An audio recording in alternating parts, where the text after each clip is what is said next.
Today we're going to be talking about Wittgenstein on rules in private language.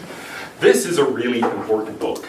Kripke has the remarkable distinction of having revolutionized philosophy three separate times, really. I mean, first, by introducing the apparatus of modal logic in 1959. Secondly, by writing Naming and Necessity and giving those lectures in 1970. That brought an attention to not just proper names, but to the theory of reference and to, in particular, the possibility of direct connection of the world to the philosophical forefront, reviving talk of essential properties, accidental properties, and in general, all these Aristotelian metaphysical categories that had been vanished by the logical empiricists. And then the third time, with this book, Wittgenstein on Rules in Private Language, that posed, or really sort of found in Wittgenstein, sort of posed independently, a very serious skeptical problem about meaning. And so for at least a decade after the appearance of this book, a huge amount of philosophical discussion took place concerning these problems. And they still haunt us and play a significant role today. Now, in a way, it's not difficult to explain the basic problem of the book. So, here's the scenario we begin with. Suppose we're doing arithmetic, and I say, aha, here's a problem that perhaps you've never thought about before. 57 plus 68 is what? Now, let's do a little arithmetic problem. How would you do it? Add 7 and 8, and then carry the 1. Oh, good. Add 7 and 8. So to get 15, carry the 1. Then makes that 6 plus 6, which is 12, so we get 125, right? Not complicated, and we think that in doing this, we've followed a rule for addition. Hence, the focus on this series of problems as concerning rule following. But now, imagine that a skeptic comes into the room and says, wrong, okay? You should have said 5. Now, you might think, well, that's crazy, right? What on earth could motivate somebody? But they say this, look, your past usage, we've got to imagine that this is a problem you've never done before. And in fact, let's say that these numbers are higher numbers than you've ever dealt with before. So imagine you're in first grade as we do this problem, or just enlarge the numbers. There's surely some number which is the largest number you've ever thought about in an arithmetic problem. And so whatever that number is, put in something higher than that. We still tend to think, well, we'd be applying the same rule. But now the skeptic comes in and says, wrong. All your past usage was really not about that sort of addition, but a kind of addition that is, well, characterized differently. Okay, so that whenever one of these numbers is over 57, or let's say both, it doesn't matter how we do it, the correct answer is just 5. So let's say, in this case, we think we're describing addition. But the skeptic says, well, imagine that instead, all the way along, you've been doing quaddition. You've been doing addition that's just like ordinary addition up to a certain point. But beyond that point, the answer is just 5, or some other default. Now, at first glance, this seems like a wild hypothesis. But we can maybe make it seem a little less wild if we think, well, wait a minute. In fact, I've done some pretty long and complicated arithmetic problems. And so maybe, actually, for a real person, for a real adult, these numbers would have to be quite large. And then it's not so strange that once you get numbers large enough, it just tilts. Think about a calculator, or at least an old-style calculator that didn't go into scientific notation. You might have had 9999999. It's the largest number that was representable on the calculator. What happened if you actually put in an addition or a multiplication problem that took you over that limit? You would just, on those old calculators, get 99,999,999 as your answer. That was all it could do. Now, you and I presumably have a higher limit than that, but still we have some finite limit. After all, could I give you an arithmetic problem that you could not solve because it just exceeds your capacities? Sure. I could ask you, take some large number and raise it to its own power and ask you to calculate that. And it might be that the rest of your life is not long enough to actually do that one problem. And if you could do the problem I think of initially, then just make it bigger numbers so that it would take even longer to calculate. Eventually, you're going to hit some limit. So the idea behind this is that all of your past usage, all of your past thinking about addition is actually compatible with the possibility that all the way along you were using quaddition instead of addition. Now, the way Kripke sets it up, we're thinking about this as taking place over time. And so let's say this is now. Let's grant that we in the skeptic are using the terms in exactly the same way now. That is to say, when we talk about addition, we mean addition, and so does the skeptic. The real question is about our past usage. Throughout all of that time, what were we doing? And the skeptic says, all right, now, I'll grant that right now you have in mind addition, but my claim is that in the past you've had quaddition in mind. And perhaps right now, because you've gone insane, or because you're under the influence of LSD or some other drug, or something like that, you're screwing up and you're mistaking what your own prior usage was. Now, if we think about this skeptical challenge, Kripke says, there are really a couple of different aspects of it that we need to focus on. There are two kinds of skeptical challenge going on here at once, you might say. Now, why? Well, basically, the problem is this. The skeptic claims that I'm now misinterpreting my own previous usage. And although that seems insane, Kripke says, look, if it's false, there must be some fact about my past usage that can be cited to refute it. The hypothesis is wild, but it doesn't seem to be a priori impossible. And so, the skeptical challenge, he says, takes two forms. First, he questions whether there is any fact that I meant plus, not quas, that will answer his skeptical challenge. So, is there a fact? Is there some fact about my previous usage that will actually establish which I meant? Now, that is the metaphysical challenge. So, the first aspect of this skeptical challenge is really metaphysical. We're used to thinking of skeptical challenges in the context of epistemology, the theory of knowledge, as challenges to your ability to know something. But here, there's really a metaphysical challenge. Is there any fact that implies that I've meant plus instead of quaddition equivalent quas? And the second part of the challenge is epistemological. Second, he questions whether I have any reason to be so confident that now I should answer 125 rather than 5. And so there is also the epistemological challenge. And here we're asking for something like a justification. Is there not any fact, but any reason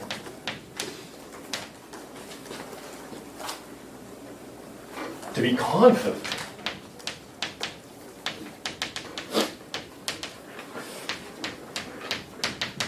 that I've meant plus instead of quas?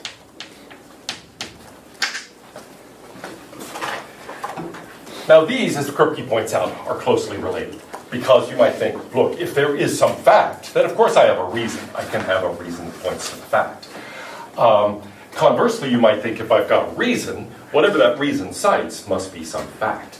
Now, I don't think it's too quick to think that therefore these stand, I think it's too quick, sorry, to say that these stand or fall together. It could be, for example, if there is some fact that implies this, but that my ability to know that fact is questionable. And so a solution to the metaphysical problem doesn't necessarily solve the epistemic problem. There could be some fact, but a deeply hidden fact, a fact that I can't really have justified beliefs about. That would mean this problem could be solved without solving this problem. Conversely, I suppose you could say, I do have reasons, but they're not reasons connected to any fact. They're a different kind of reason. And so perhaps we could solve this problem without that. So although they are closely connected, there are two separate conditions here on a solution. A metaphysical condition on a really good solution of this problem and an epistemological condition. Ideally, we'd like to answer both of those challenges of the skeptic. Now, what is really the heart of this problem?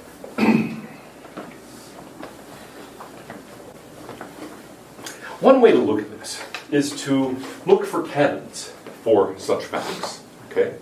So let's think about possibilities. There must be something that establishes what you've meant in the past. And of course, to some extent, this idea that we're asking about the past is useful because we agree about the language that we're using now and can frame the problem about past usage. But of course, once we become convinced that this is a problem, we can extend it to the present and worry that we don't even know what we mean now. So really, it's meaning in general, not just past usage or past meaning, but meaning in general that's at stake here. And the second thing to notice about this is that although the example involves arithmetic, this isn't primarily a puzzle about arithmetic. It could be any item of language. It's just that in arithmetic, the correctness conditions are so clear, or at least we thought they were clear, that it makes it easy to think about. But the same problem, as Kripke observes, is going to arise with table or really any other sort of term in the language. We can always say, well, up to this point you've used that term in only finitely many contexts. That means your past usage is consistent with infinitely many ways of extending that usage into the present and the future. And so there are many different rules that would explain your past usage. One is the fact that establishes that table means table as opposed to, well, his example means table unless you're at the Eiffel Tower, in which case it means chair. And it's hard to know how to answer that kind of reply, or that kind of thing. For table, it's the same type of problem that we encounter here. So this is something meant to apply to meaning all across the board. Of course, once we've wiped out meaning, you might think, now we can't even really frame the problem because we can't trust any words and what they mean. Which is why he adopts this kind of strategy for explaining. Okay, so what are possibilities for these facts? Let's think. What are candidates for a fact that would establish that I've been meaning plus instead of quas? Addition is quaddition. Addition is quaddition. You can prove that the two are equivalent. Well, they're not equivalent because, after all, quaddition says, no, we got the wrong answer here, right? Quaddition says the answer should have been 5. So they aren't equivalent. They're going to disagree on some cases. And basically the idea is that quaddition says everything is fine as long as we're adding numbers that are lower than 57. But the moment we get to 57, it all goes haywire. And we just say 5. It's kind of like cultures where there are a certain number of numbers and then it's just many. Think of us as, at a certain point, just saying many. But in this case, 5 stands in for that many. Yeah. This might just be that math is kind of a fraud example, but can I prove inductively that if addition holds for 1 through 57 natural numbers, then it holds for every finite natural number? Okay, good. So here's one candidate. You might say, look, we can define addition recursively. And in fact, doing that isn't so hard. How do we do it recursively? Oh, go ahead. Real quick, so I think what he was saying is the point, the concept of like, how do we know the fact that, we're referring to either addition or quaddition, or the point to talk about how math works? Well, I think he's claiming we know that we're referring to, or that we've meant addition rather than quaddition, because we've had this recursive definition of addition. Okay? Now, the particular form of this might vary. Kripke says, okay, suppose it's like this. We count out this many marbles. We count out this many marbles. We put them all together, and then we count the result. It could be a very primitive sort of way of doing things like that. It could be a reference to an algorithm that we learned in elementary school. And so indeed, a second possibility here is, look, we've got an algorithm that determines what's going on here. But the recursive definition, that's kind of the fancy solution. We say, well, here's how we understand it. X plus 0 is equal to x, and x plus the successor of y plus 1, is equal to the sum of x and y plus 1. And that will determine the answer to any arithmetic problem. We just have to run through the recursion. Now, in the case of 57 plus 68, we're going to be doing that a long way. So it'll be a pain, but nevertheless, we can come up with a solution to the problem in that sort of way. Yeah. But could you do that with anything else, like names? Yeah, it's a good question. Could I do that with other items of the language? I mean, proper names, it's complicated to think about what's going on with proper names in this kind of context. So let's stick with a common noun like table. It's not obvious that we have either an algorithm for determining what is a table or some recursive definition of table. And so if these work, they work for plus, but they probably aren't going to work for something like table or person or lots of other things. I at least couldn't state a recursive definition of a table. What would be a base case of a table? For example, in the way that x plus 0 is x is a base case for addition. And similarly, is there an algorithm for determining whether something is a table? I at least wouldn't know how to frame it in terms of an algorithm. So you're right. If these are solutions, they're probably solutions that work for this case that may not generalize. Yeah? I mean, can't you just bring in like Kripke's kind of causal picture where you point at something and say that's a table, and then you just kind of say that everything that is also a table? Ah, okay, right. So it's something like this, right? And so it's that kind of thing. Now, indeed, that's how the causal picture tells us things go for natural kind terms. It's that kind of thing. We're pointing at gold, we're pointing at water, we're pointing at tigers, etc. First of all, it's not clear whether that works for things like bachelor or table or other things that are more socially constructed and that aren't really natural kinds. Actually, bachelor and table are interesting because it's not at all evident from someone's appearance whether or not they're a bachelor. Whereas it is evident from something's appearance in general whether or not it's a table. So one seems kind of observational in a way that the other isn't. But still, if I say, I mean this kind of thing, is it obvious what sort I've actually picked out by doing that? Think about what these things that you're sitting in are. What do you call these, actually? What are these? A desk. I really like this. They're desks the way we normally refer to it. And yet if I say, okay, give me your paradigm instance of a desk, what is a desk? What would you say? I mean, do we start out by saying, it's this kind of thing? I mean, I think of a desk as being the kind of thing that's in my office. One of these old light color oak, things like this with drawers on the side and a flat surface on the top. And the seat is independent. The desk doesn't have a seat, whereas this is something that does have a seat attached to it.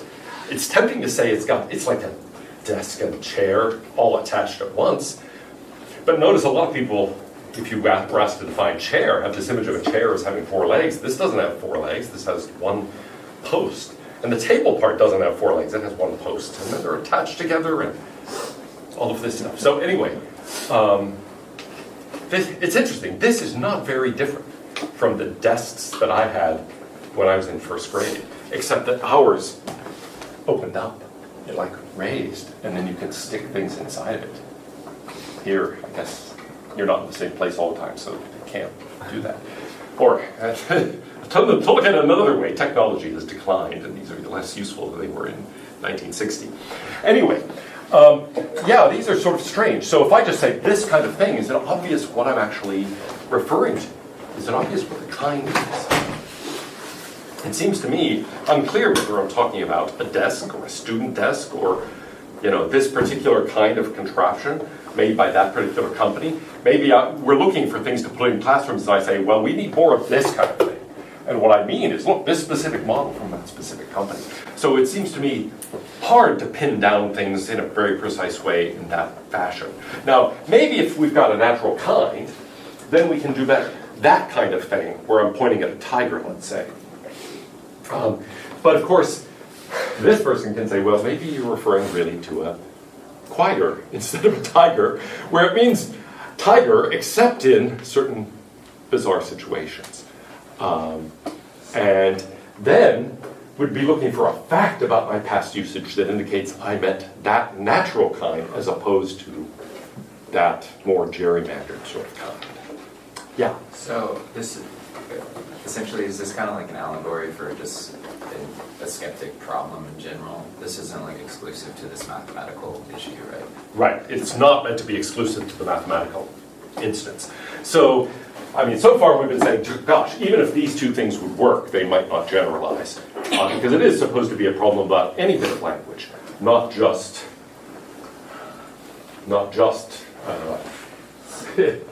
yeah, not just things in mathematics. And presumably, after all, this is an operation. So not just common nouns, not just any particular thing. It's meant to be quite general, at least applying to anything that has a meaning, which is why I said thinking about it in connection with proper names gets a little tricky. Yeah. Couldn't you define table recursively by doing something like this? You just take what you commonly want to refer to as a table as the base case, and then your inductive rule is like changing this small particle makes it still a table, and then so if you have any table and it has, do you see what I'm saying? Yeah, so we could say, okay, so for table it would be something like this, base case, gosh, I'm terrible at drawing this, but you get the idea. This is a table, and then any minor variant, or anything sufficiently similar to a table is a table. But now, that worries me. Why is that? Anyway, yeah. I think like a more reliable thing to do would be like utility, because I can imagine an ancient civilization using just a slate of rock as a table, for their culture, and that would be to them a table. Yeah, I couldn't really think of how to work that out. Good, Beyond right. utility. Yeah, for one thing, there might be all sorts of things that we would refer to as a table. Actually, mesa is just Spanish for table, right? But mesas are all over the place and they don't look that much like a table. Maybe that's just a different usage. But one way of looking at the problem here is to say, well, look, minor variants of tables are tables, but that means I can take a little variant here and then another little variant and another little variant, and pretty soon, I take a few molecules off the end. You said it's still a table. I keep doing that. Eventually it has no legs. Is it still a table? I'm inclined to say no, now it's just a tabletop. It's not a table anymore. Yeah. I think also for utility, it can be dependent on it can vary because there can be some really high-end people that can't stand scratches on their furniture or whatever. So one scratch is oh, utility's gone. But then if you look at someone who's maybe I don't want to phrase this, not as affluent from a culture, and they'll do with whatever is there, even though it's damaged, that perceived utility seems to be different in that case. But moving on from that, so is the causal explanation for the Kripke, what we call it, but the whole initial baptism and transfer stuff is that the same thing they talked about? So Well, that's another form of a recursive definition. Oh, okay. Yeah, so it has the same basic structure as this strategy would be. Absolutely. That there's the initial baptism and then there's the transfer. And this is like the initial baptism. Hey, adding 0 is just the same thing. And here's the transfer. Adding the next number, that's just the result of adding the previous number. But the next number after that. Yeah. There are a lot of chairs that we call, let's say, for president table at also. I would call some benches or stools that style also, but not a table but a bench. Yeah. If you've taken my intro philosophy class, you've seen me go through Socratically the question of what is a chair. And it turns out to be enormously difficult to define what a chair is. And it's not because we weren't clever enough to think of a recursive definition of chair. It turns out to be super, super hard to do that. And I think that's true for a lot of the common terms that we use in language. It's extremely hard to define what a chair is, what a table is, what a person is. But it's not just because that's a philosophically interesting one. In a sense, the point is, take something that's utterly uninteresting from a philosophical point of view. What a pencil is. It turns out to be very hard to define these things. Yeah? I've only gotten a little ways into the book. Does he talk about and kind of link this to the color grew in the example? Yeah, exactly. This is very similar in some ways to Goodman's Grew paradox. But that's kind of about the future and not the past. Well, the way we could put it here, and you're right, the way he frames it is it's about the future. But we had come up with a variant that just makes this the point. After all, I think in Goodman, originally it was the year 2000 that was supposed to do this, so we're now past it. But the idea was that, okay, what does something like green mean? Well, ordinarily we'd say, oh, well, green means, that type of color. Like my shirt. See, I initially was pointing to the wall, and I thought, yeah, that's a really bad paradigm case of green. We've talked about that before. But, okay. But then at some point, the reference switches. And the claim here of the skeptic would be, oh, look, yeah, it meant that color up in the past. But actually, the meaning you always had in mind was that it was something green up to this point in time, at which point it's something blue. And that's something that's extremely weird, but it's an analogous sort of challenge. So yeah, in a footnote, Kripke talks about the connection. And you could say that with color terms, this paradox would really just look like Goodman's paradox if we make those changes to the way. But did Goodman not extended past colors into all meanings? That's right. In a way, this is taking that point about color and extending it to everything. And the color example is already actually in Wittgenstein. As he's saying at one point, how do I know that red means red? And you could see Goodman as taking that comment. And actually, historically, maybe Goodman did it first. But you could see them as raising the same kind of worry. How do I know that the term red actually picks out that color and not some counterfeit of that? In general, as I think about this problem, it's a problem of identifying a meaning as opposed to these counterfeits that accord with all past usage, but nevertheless vary in present or future usage. Or to turn it around, that agree in current usage, but vary in past usage. So quaddition is something like a counterfeit of addition. Grew would be something like a counterfeit of green or blue. And similarly, tablaire, the thing that's a table or a chair at the Eiffel Tower, that's something that would be a counterfeit for table. And so, in a way, the problem is how do you distinguish what the real meaning is for all of these potential counterfeits? Counterfeits that seem to actually accord with all of your past usage. And not just your past usage or past behavior in some external sense. The idea is it's supposed to be compatible with everything you had in mind as well. It's including inner states as well as outer states. This isn't just a behaviorism type puzzle. Well, let's go back to this question about recursive characterization. Whether or not it can generalize, does it work? Is this enough to answer the skeptic?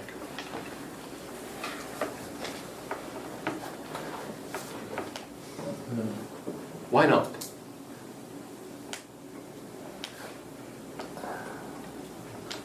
Seems like all you've done is just kind of reword the problem. I feel like the problem still kind of persists if you do the recursive definition. Because you can just say that your base case was still under some kind of restraint, which made it quaddition and not necessarily addition.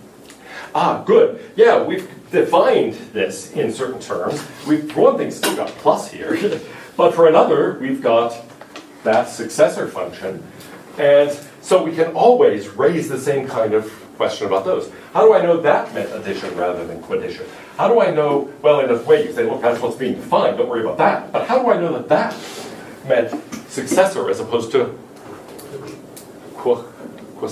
that's hard to say. Quaccessor or something. How do I know that, in short, these terms actually be understood in their standard way? And so the worry is that we're going to be able to raise the same puzzle there. And the same will be true for the algorithm. We might say, look, I learned how to do this in elementary school, okay? You don't know how to add? You think at a certain point the answer becomes 5? No, let me show you how to do it. Here's the way Miss Walters taught it to us in my class, okay? That's not going to solve the problem. Now, why not? Why can't I just sit down and carefully explain to you how to do an addition problem? Say, look at the rightmost column, add those two numbers, we get 15, write down the 5, carry the 1, then we've got 1 plus 5, that's 6, 6 plus 6 is 12, yay!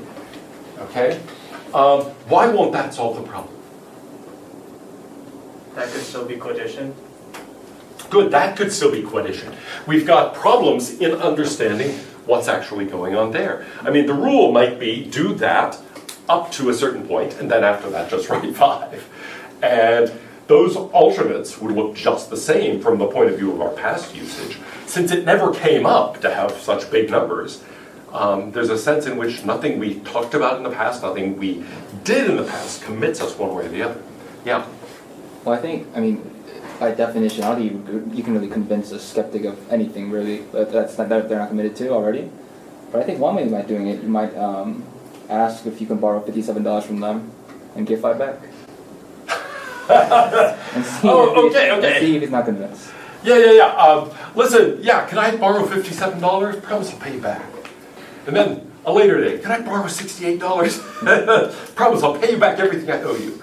And then you finally say, yes, time to pay you back. Here's a $5 bill.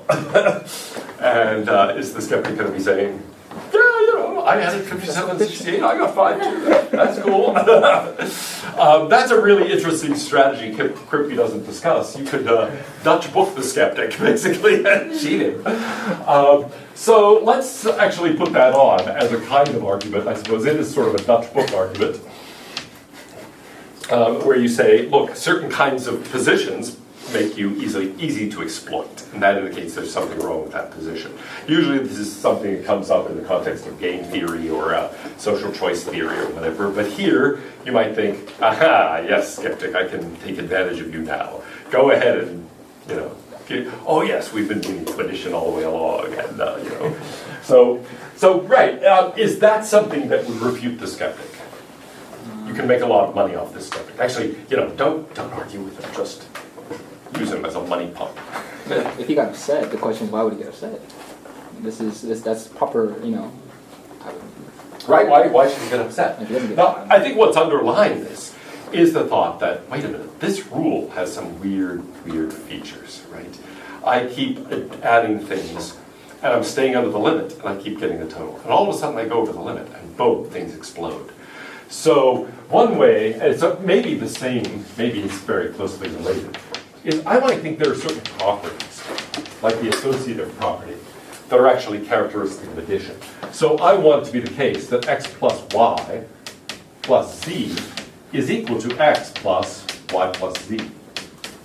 And that's not going to be true for this, for quaddition. And so you might think, well, here's how I do it. I want something that is actually associative like this. I want it to be commutative, and so x plus y equals y plus x. And I want there to be an identity element, so I want a 0 such that x plus 0 equals x, and so on and so forth. So I might say there are certain algebraic properties that I think are true of addition, and maybe those can rule out some of these other cases. Now, what about that as a strategy? Because in a certain sense, that's how I'm going to Dutch book this poor fellow. I'm going to borrow amounts of money so that he doesn't suspect until I sort of spring on him the fact that now I owe something over the limit and it just becomes 5. And so I think there's a connection between this argument and this type of concern. How can we reply to that? Yeah? By keeping the terms separate, if he's just like, no, you only 57 from that one time and I'm late from that other time. Oh, you're telling me how he might be able to defeat my strategy. But yeah, I mean, one way of looking at this is to say, he might say, wait, that property that you want this to have, actually, you never thought about numbers this high. So that property was something that was supposed to hold good as long as the numbers involved were below 57. And as soon as they get above 57, that property doesn't hold anymore. So that was always supposed to be a property that held only up to a certain point. Or you might think, the fact that you could do what you're suggesting, say, he's going to insist on repayment below the limit. He's going to say, no, don't pay me back the whole thing at once. Pay me back separately in each case, right? What's happening there? What makes that a successful strategy for him to prevent being taken advantage of? Well, the fact that he's realizing, wait, put too many of these transactions together and it all blows up. So I've got to keep them small and keep them like this, which is another way of saying these properties only work up to a certain point. And I really need them to work to avoid becoming poor. So I'm going to keep all my transactions low. That might sound a little ridiculous, but think about what various people with this suspicious criminal activities do. Banks have to report transactions of over $10,000. And so lots of criminals keep their transactions below $10,000. There are a lot of bank transfers and things like that for $9,999.99. And in fact, it's one thing that the feds look out for as a sign of criminal activity. If it's just a penny below, that's kind of obvious. So people don't usually do it that way. But of course, that's something that's going to catch and it's driving up lots of other people. A pizza place that sells quite a bit of pizza and is routinely making deposits of, $8,000 or $9,000. The feds can get very suspicious, thinking, why are you keeping it below that? What are you selling in Joe's Pizza Parlor? And so, anyway, I don't know why I'm going off into an excursion about the FBI and its investigative techniques, except to say there's something that those have in common, which is you could say, look, there might be various reasons why you want to keep transactions below a certain level. And so it's not that bizarre to think of the quadrition skeptic as, in effect, insisting on things like that. Yeah? I find the calculator example really interesting. And I was just thinking that, with a calculator, you might suspect all along that it's quadrition because you have a fixed display length. But all computers basically do quadrition because they can add to a certain memory, and then once you hit the highest numbers you can add, you get overflow, and your program crashes or it cycles back down to 0 or whatever. Right. And beginning programmers don't know that, and this exact situation basically happens, where they think they're doing addition until one day they discover that they've been doing quaddition all along, when they accidentally get overflow conditions. Right, yes, exactly. And in fact, you can imagine a future where people forget actually what it was like to add in the way that we do. How do you add numbers? You just plug them into a computer or a calculator or something, right? There's a device that does it for you. You forget what the rule was. You don't know the algorithm, it knows the algorithm. But then you notice it always hits this limit. And so you start thinking, well, maybe all the way along, we have been doing quaddition. You read Kripke, and you find it very hard to understand from the point of view of the year 3000. Because it's like, wait, what? I mean, of course there's some limit. I know it's 57 or this type of thing, but it's very large. But still, yeah, addition goes a certain way up to a limit, and then it's just like, meh.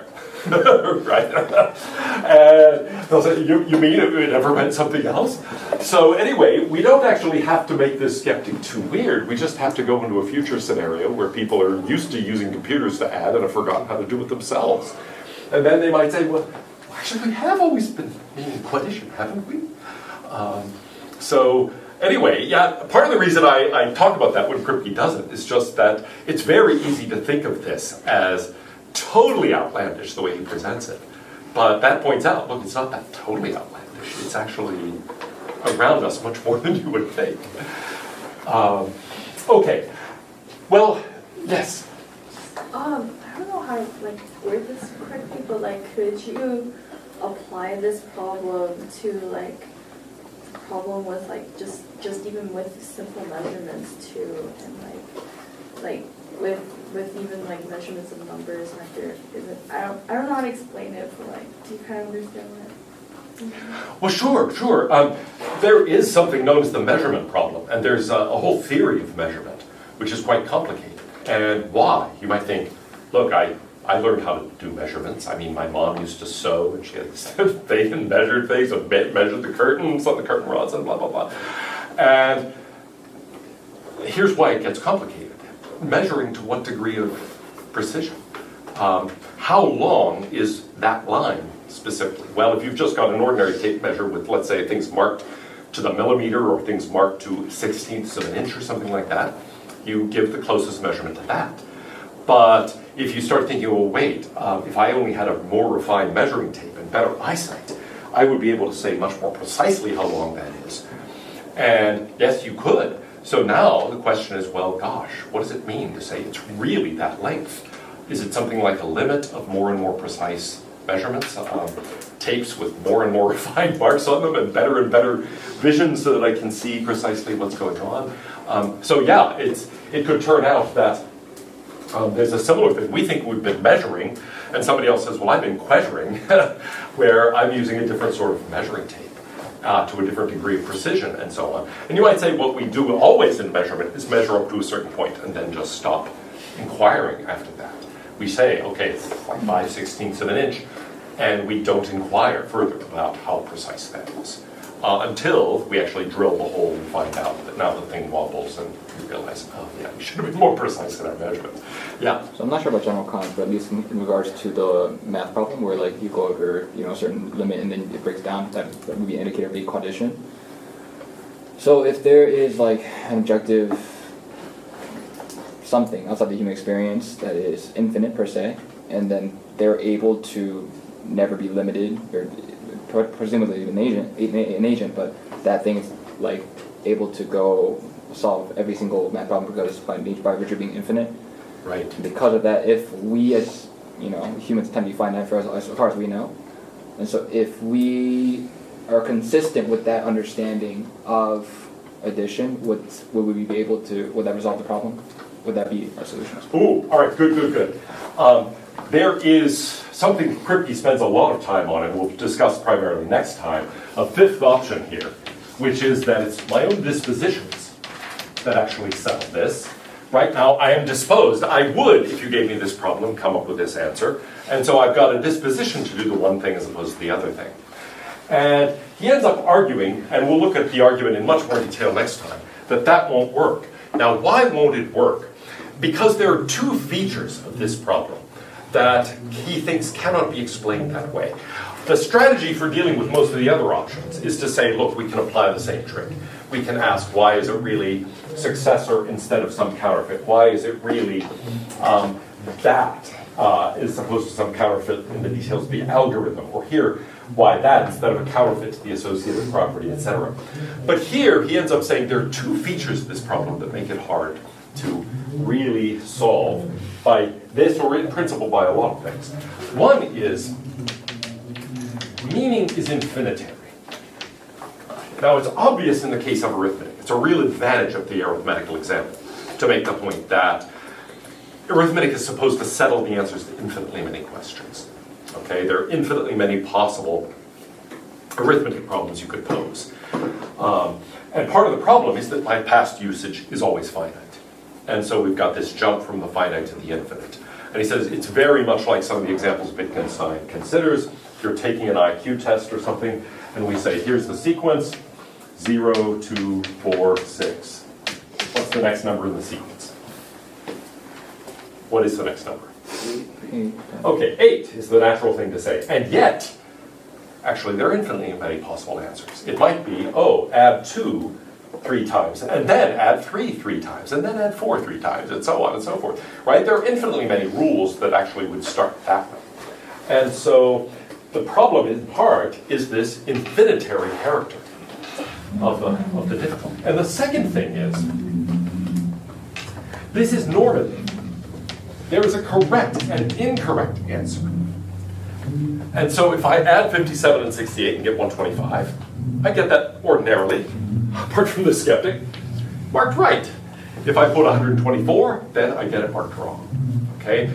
Standards of correctness are involved here.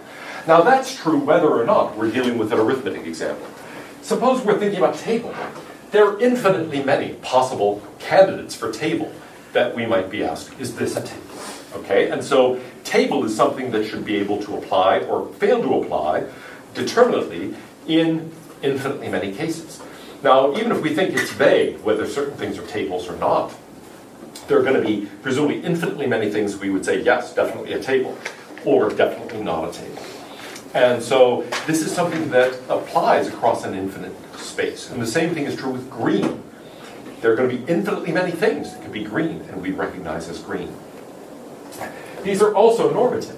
If I say, look, this is a table attached to a desk, you're going to say, no, it isn't. That's not a table. If I say, look at the table, I'm going to raise the table. You're going to say, that's not a table. I'm sorry. Arguably, this is a table, but this thing isn't a table. Look, it lit up. Some tables light up. Look at that. That's cool.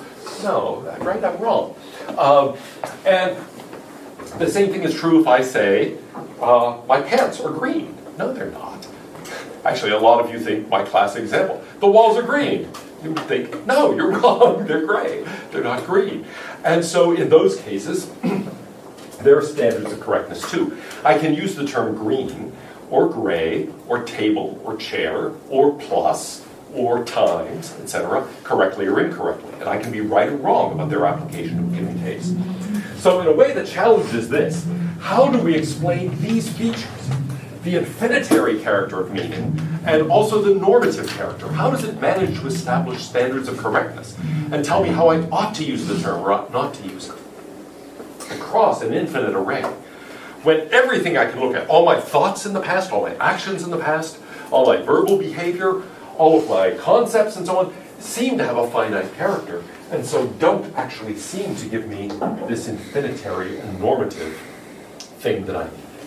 Well, next time we'll come back and think about this possibility about dispositions in some detail.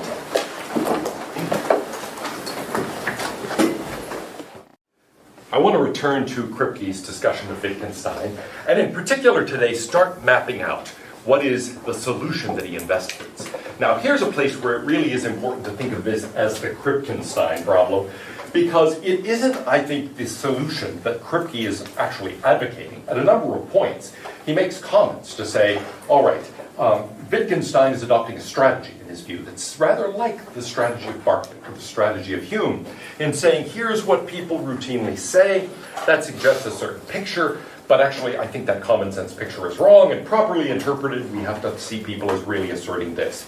And Kripke makes a number of side comments saying, actually, I think this sort of philosophical strategy never works. I think the common sense, naive interpretation of people's ordinary remarks is much more likely to be right. So I don't think the solution being put forward is really Kripke's solution. I think it's Kripke's interpretation of Wittgenstein's solution. Also, we could then just say, well, it's Wittgenstein's solution, except that there's a debate about whether Kripke is interpreting Wittgenstein correctly, and I don't really want to get into that. I've brought the investigations, because at certain points he does make an appeal to what goes on here, and it can matter, but this isn't really about whether he's getting Wittgenstein right or wrong. There's a problem here that's interesting and independent of the question of whether it's exactly what Wittgenstein had in mind. And the solution is interesting, even if Kripke ultimately doesn't advocate this solution. Now, what is the solution, and what is the problem? Well, one way of looking at the problem is to say, yeah, we've had a skeptical challenge. So what is exactly the skeptical puzzle that we're trying to address? Well, in a way, it's that there's no fact that determines,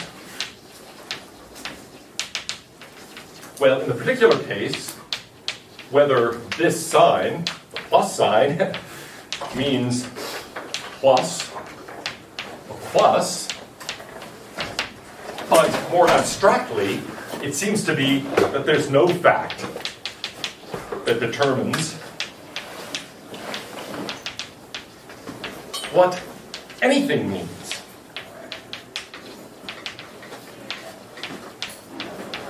And so you might think the conclusion that we would draw from that is that meaning, and correspondingly language, maybe even thought, if indeed the same argument applies to the level of thought, is impossible. So that's the challenge in outline. And we have to think about what to do about that challenge. So one way to look at this is to say, well, right now, when I use that symbol plus, I'm in a certain mental state. Is there something about that mental state that determines what I mean, and in particular, how I ought to go on in the future? How I actually ought to continue to practice? We can look at this as a contrast between past and present, or between present and future.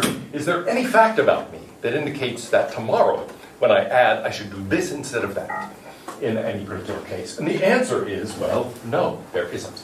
So, as we saw last time, there are really two puzzles here. One is the problem that meaning is in a certain sense infinitary. That is to say, there are infinitely many possible cases where we would have to add numbers, or say whether something is or is not green, or whether something is or is not chalk, or whatever. And then there's a problem of normativity, which is to say that there are correctness conditions that go along with language. Arithmetic problems are obvious, right? I can get them right or I can get them wrong. There are standards of correctness for arithmetic. But the same is true with my use of green. I can apply it correctly or incorrectly. I can do the same thing with table, the same thing with all sorts of other terms. And so it's a question of whether I'm getting them right or wrong. It's sort of obvious when you think about small children. They sometimes use language correctly, sometimes use it incorrectly. But also think about learning another language.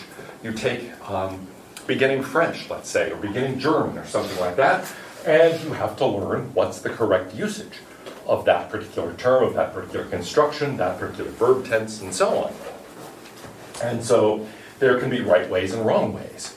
If it weren't true, then in a certain sense you could say, hey, here at the university, we have a whole new class of French speakers, or German speakers, or Spanish speakers, and they do this. And there's no way of judging that correct or incorrect.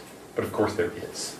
And if you've ever traveled in a country where there's another language and you're trying to get by and not doing so well, you understand what I mean. I had people in Costa Rica start laughing at me suddenly when I called the dog perro instead of perro. Okay, because I basically said, hello, but instead of hello, dog.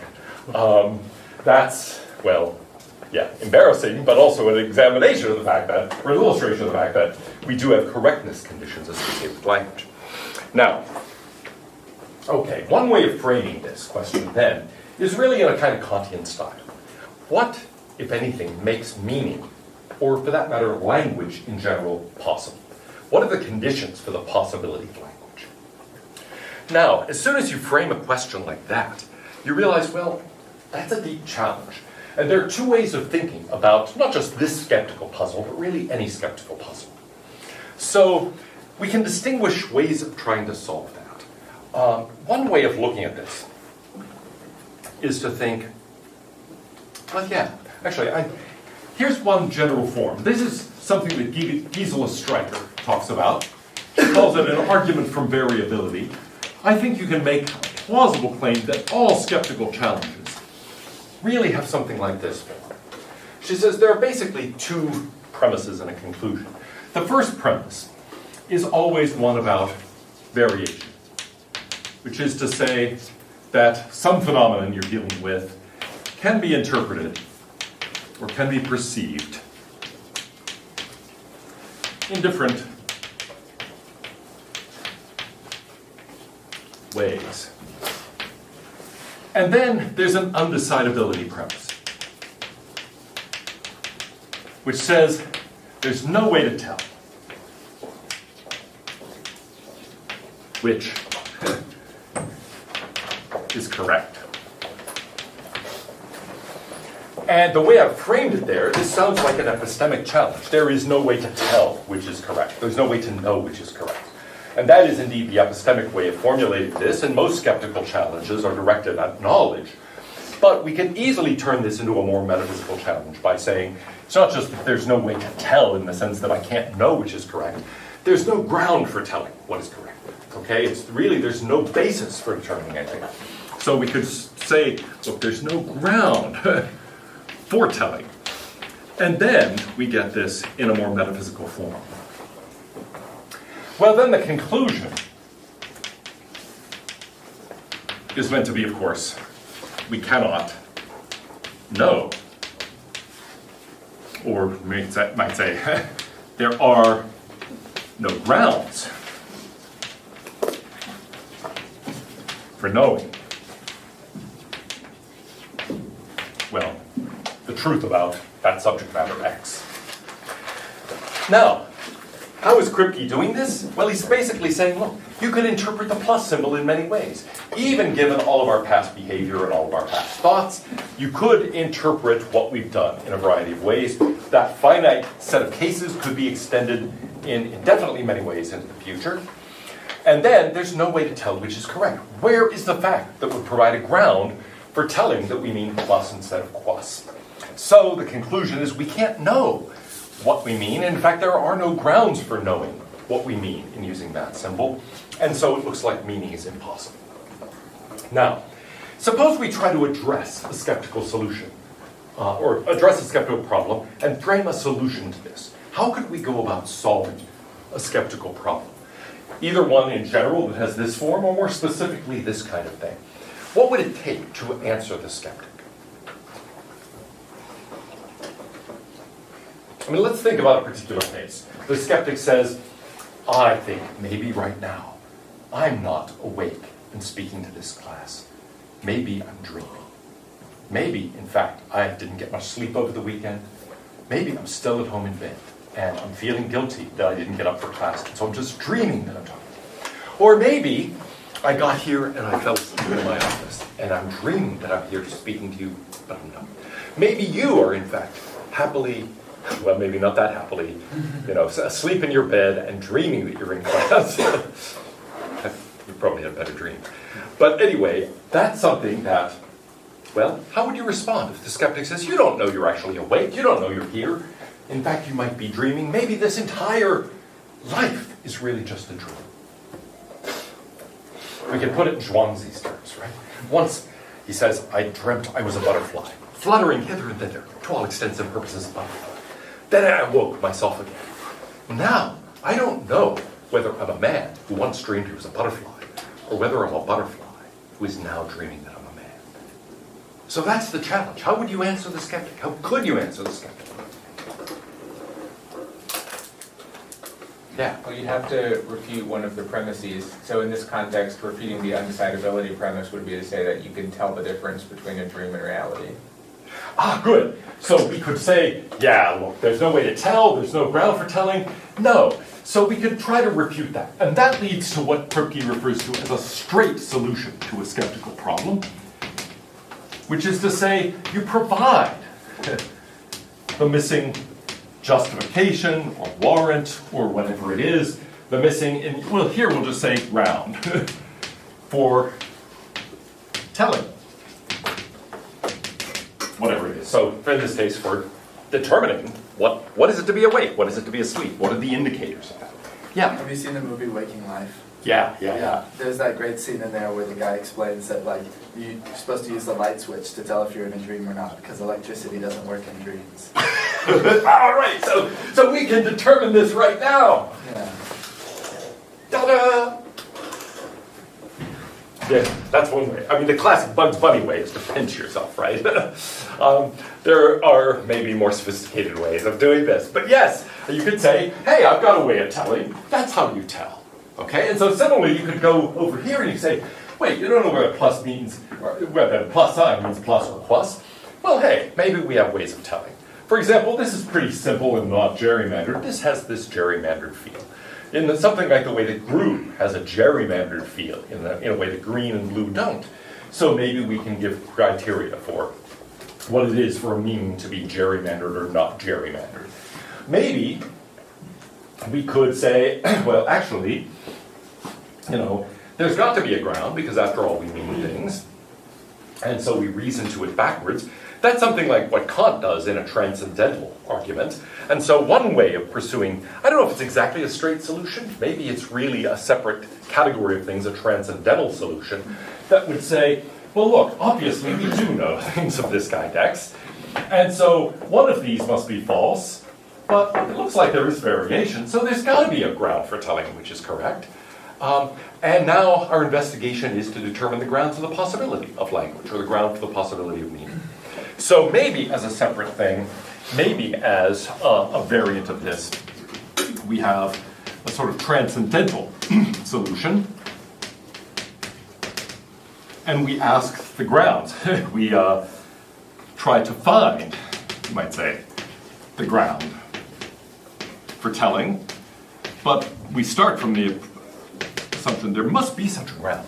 And this is the strategy of Kant, of Heidegger, who is constantly asking that kind of transcendental, or asking the transcendental question. What are the grounds for the possibility of experience? What are the grounds for the possibility of knowledge? What are the grounds for the possibility of causal connection, or experience in time, or this type of thing?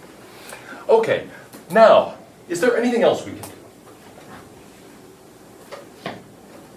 Yeah. I'm not really sure if it would satisfy, but like Russell has the whole logical atomism where he has like certain like kind of like words that are just set, and I guess you could do that with some words for meaning as well. Oh, good. So indeed, one way of approaching this, and in fact Wittgenstein thought it was the only alternative to what he lays out in the investigations, is to have a theory of language that pins things to logical atoms. So in short, the theory he gives in the Tractatus He gives reasons in the investigations for rejecting that, but in the end he says, look, it's really the only alternative. Either you think meaning is not something you can fix in this way, or you think it is something. And in that case, is he giving you there a straight solution? Well, in a way he is. He's saying, here's the missing ground. We have this, the world consists of this structure of facts, and language corresponds to the facts.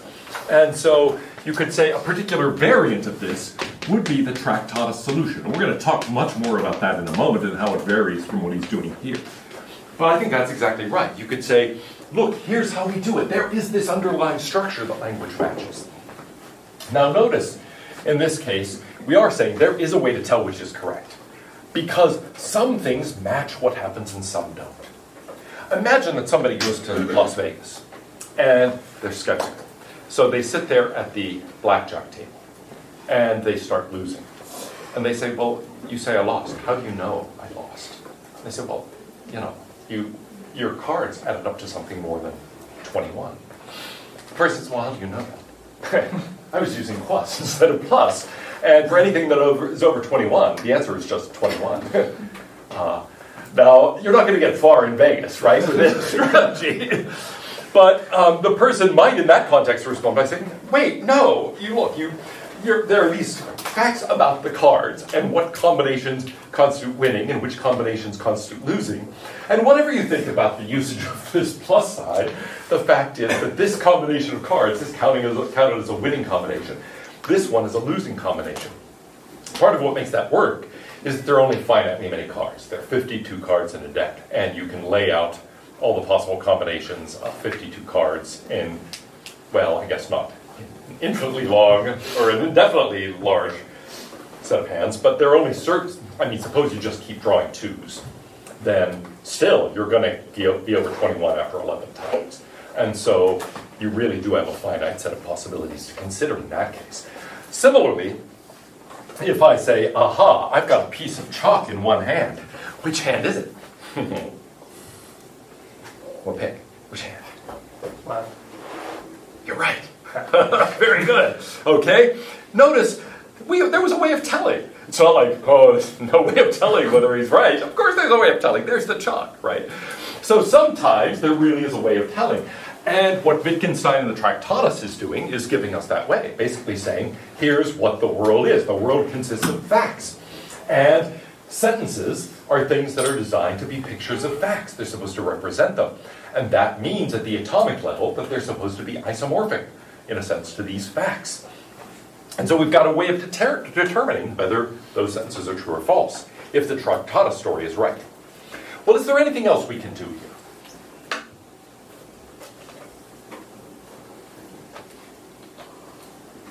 I mean, we could attack premise one and say, actually, things aren't interpreted in different ways.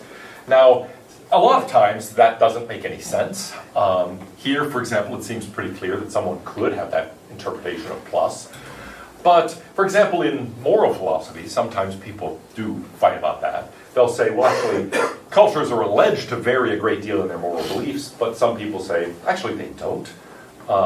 They vary about their factual beliefs. And so, in detail, yes, their cultural norms about various things are quite different. But nevertheless, the basic values, they actually agree upon. And so there's no disagreement about basic values. And if that's right, well, that would be a way of denying this variation premise. So we could do that. In this context, it's not going to be very plausible. Are there any other strategies we could use? Yeah. The conclusion does seem a little strong to say we cannot know X, because it seems like you can know stuff about several different interpretations of X. You just don't know which one's right. Ah, good. So yes, you might say, wait a minute. This argument is supposed to actually work. There's supposed to be an implication between these premises and that conclusion. But you might think, this is way too strong. That doesn't follow.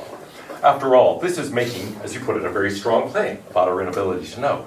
What if you say, look, this demand that we have some way of determining which of these possible variations is correct is just too strong?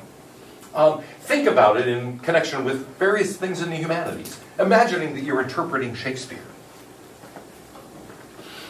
Is there a way? There are all sorts of variations in your interpretation of Hamlet, let's say. But now, is there a way of telling which is correct? You might think, yeah, there's not really a decision procedure for literary interpretation, so that seems plausible. So there's no way to know whether a given interpretation is correct. That seems too strong, right? Suppose I say, well, here's my interpretation. Hamlet is really standing in for Porky Pig. Okay? And Hamlet, can't decide what to do. He's very indecisive, just like Porky Pig. And so really, this is the Warner Brothers interpretation of Shakespeare. You might think, yeah, that's insane, right? I mean, that can't be right. And you might think, even if I don't have a way of telling you what the correct interpretation of Hamlet is, I'm pretty sure that's a terrible interpretation of Hamlet. Here's another really terrible interpretation. Really, Hamlet is all about the Trinity. And so it's really a theological treatise on the nature of the Trinity. Why do I think that? Well, think about who the main characters are. There's Hamlet, there's Ophelia. Who else? Gertrude. Yeah, good. So we might say, oh yeah, there are really three main characters. And then there are these little subsidiary characters, Rosencrantz, Guildenstern, etc. But they're really like the angels. And the three main characters are really, and who's Hamlet? Undecided what to do and so on. Well, maybe this is Jesus in the garden. And so I give this theological interpretation of Hamlet. And you say, that's just terrible. Okay, that's just awful. I'm making it up on the spot right now. That's one way of, but come on, the king, that's like God the Father, and Hamlet's like God the Son, and Ophelia is the Holy Spirit. And, I construct this elaborate interpretation. And you might say, no, that's just terrible. That's just terrible. and that's the sort of thing you might think, yeah, look, I might know that certain interpretations are just terrible, right? Even if I don't have anything like a decision procedure for determining correctness. So, here would be a way of framing that as a general critique. And I think it is connected to thinking, look, there's something wrong with the argument. It doesn't justify that strong a conclusion. This is what Kripke refers to as a skeptical solution. Now, maybe this isn't the only way of taking this complaint about validity, but it is a way of telling. It's basically to concede the case. To say, yeah, you want something here, and I can't give it to you. You say, give me a way of telling which is correct. Give me a ground for determining which is correct. Yeah, I can't do that. So the skeptic says, yeah, so I win. And the response is, no, you don't.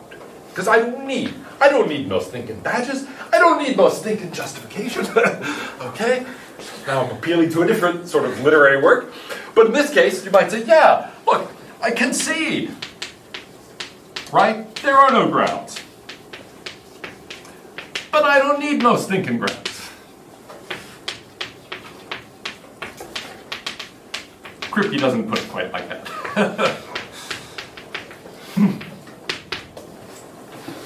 And that's in a way what it is to challenge the validity of the argument, to say, I grant that it can be interpreted in different ways. I grant that I have no procedure for telling, or there's no fact that determines which is correct, etc. But still, I think I can know, even apart from that. And indeed, in literary interpretation, you might think this is very plausible. I can know there's no fact that determines how to correctly interpret Hamlet, but nevertheless, I maintain that I can know that some interpretations are a lot more plausible than others. And that means I don't need the grounds you're demanding from me. And so Kripke is advocating that kind of solution, or at least Kripke's interpretation of Wittgenstein is a Wittgenstein advocating this kind of solution. Okay? Not actually giving you a straight solution by providing the missing ground. That's what the early Wittgenstein does. Not giving you a transcendental solution, saying, I'm going to investigate the grounds for the possibility, assuming there are such grounds and that it is possible, and then figuring out what they are. Instead, conceding there are no grounds. But still, in this case, meaning is possible. Language is possible, even though no fact determines anything about how I ought to go on. Now, what would that sort of theory of language look like?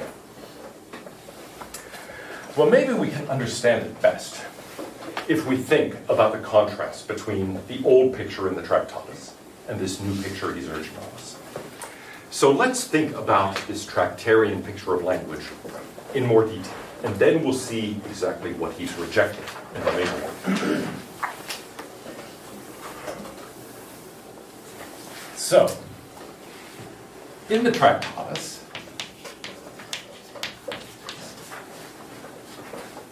I have a sentence, let's say S, and then tell me about its meaning. What is it doing in the Tractatus?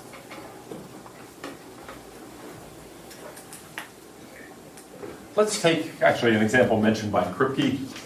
The cat is on the mat. That's sort of a classic philosophical example of why it's the first sentence from the McGuffey readers in the 19th century. That's how people started trying to read. The cat is on the mat. What's the question? Sorry, what's that sentence doing? According to Wittgenstein in the Tractatus. Or according to Aquinas, or according to Aristotle, or according to most of the philosophical tradition. Because really, the Tractatus is giving us, in a lot of logical detail, a picture that I think he thinks is there in much of the philosophical tradition. Implicitly, at least. And sometimes pretty explicitly. Stating a fact. And stating a fact, exactly. S, if it's true, is corresponding to some fact, right? And the truth consists in, well, actually there being a fact that it corresponds to, precisely. And so what would that fact look like? Well, the cat. What is the cat going to stand for? Now actually, the cat, the mat, those are definite descriptions. So if we are along with Russell, we realize, oh, it's very complicated. Now we get, there is exactly one cat and there is exactly one mat, such that that cat is on that mat. But forget that. Suppose we don't think about this in Russellian terms and we adopt a more naive theory. Then what is the cat corresponding to? The mat. No, it doesn't correspond to the mat. It's sitting on the mat. What do you mean? But I mean, the linguistic item, the cat. What is it? The cat, yeah. So here's the cat, right? And,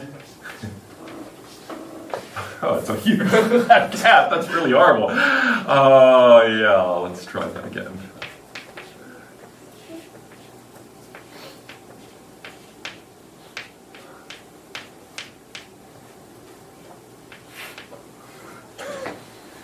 That's pretty good.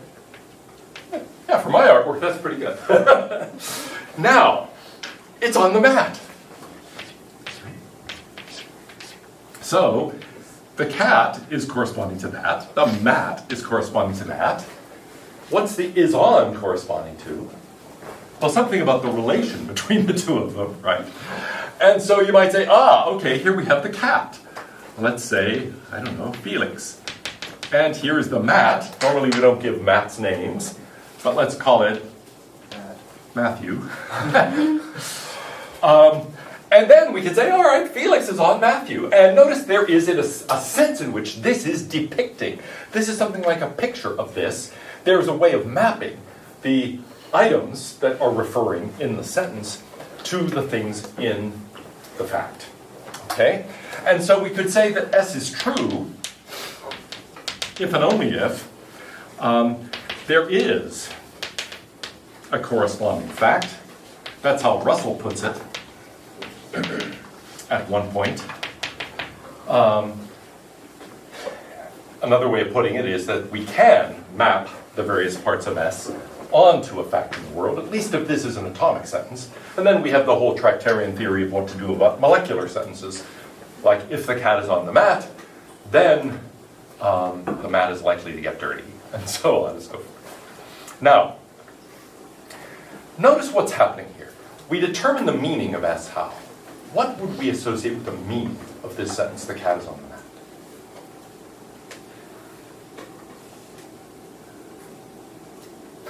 The meaning of the description. That's right. It's really a question of, describing the conditions under which it would be true, describing that sort of fact, right? And so we could say, here we can understand the meaning of a sentence S as being given by its truth conditions. Under what circumstance is S true? And we can say, well, this is true if and only if, a certain cat is on a certain mat. And here, notice that way of putting it assumes something like a familiarity theory of these descriptions. If I say the cat is on the mat, I'm assuming you're familiar with the cat I'm talking about and the mat I'm talking about. And so, there we go. Now, Wittgenstein, in his later work, wants to reject this picture. So the skeptical solution involves getting rid of it and replacing it with another understanding of language. So, in the investigations, we get a different sort of theory. In fact, he has a number of examples near the beginning of the investigations where he has uses of language that don't fit this very well. He imagines people at a construction site and a worker simply says slab. Now he thinks, what could that mean? Okay, you're building something, worker says slab. Now notice right away, it's a word, right? It doesn't have the form of an assertion. And so you can't very easily say, oh, here's what assertion is being made. In fact, it might not be an assertion at all. So think about the various ways in which somebody might use that expression. Might just say slab at a construction site. Let's say they're moving around these slabs of concrete, building something. So I say slab, what could that mean? You need a slab. Good, it might mean I need one, right? Got that one in place. Slab, meaning bring me another slab. Now notice that's not an assertion. It's something like a request or a command.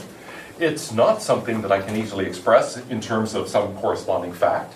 Now, in a certain sense, there is a corresponding fact, namely, somebody brings me a slab. And so it has some connection to something like this, but it's not the kind of connection envisioned here. What else could I mean by saying slab? Yeah? Like look out for the slab? Look out for the slab, right. I might see there's a slab being suspended by the crane up there, and I see that it's starting to slide, and the slab is going to fall. And so I'm shouting to the workers up there, slab! Right? Indicating, look out for the slab. Or maybe the crane is bringing it over and swinging it by, and a guy is standing in the way, not paying any attention, so I'm shouting a warning. Well, once again, it's hard to assimilate that to this picture. There's no, if I am asserting something, I guess that it's like a slab is coming your way. But it's very hard to see what the corresponding fact looks like. And the point of it is not to state a fact. I mean, it's not as if I said, there is a fact, there is a slab, Joseph, that is headed in your general direction. It's to say, get out of the way. And so there's something going on here that can't really be easily captured by this. What else could slab mean? You're expressing excitement that you're seeing a slab? Exactly, right? You might be there, you're new to the construction site, you've never worked on anything so big, you've been maybe building a few brick walls or whatever, and then you're seeing these huge concrete slabs building the highway overpass, and you're like, slab, right?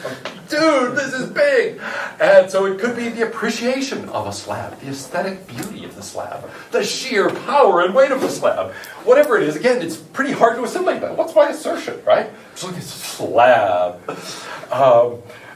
Yeah, I don't know how to express that here. Is there anything else that I could mean? You could say it out of fear, as if you're afraid of slabs. Exactly, I might be afraid of slabs. Maybe I'm excited to be on this big project, but maybe it's terrifying, right? A little brick, I think I can handle this one. Slab? And I'm frightened by these huge slabs. I realize this is a dangerous project, and I don't really know how to do this. Again, pretty hard to assimilate to this. Now, as soon as you let your imagination run wild, you realize, wait a minute, we could go on all day like this, right? Thinking of scenarios where somebody could say slab and it has a different sort of meaning. And many of those meanings have nothing to do with an assertion, or at least aren't primarily about an assertion. So here's what the picture is in the investigations. There are language games.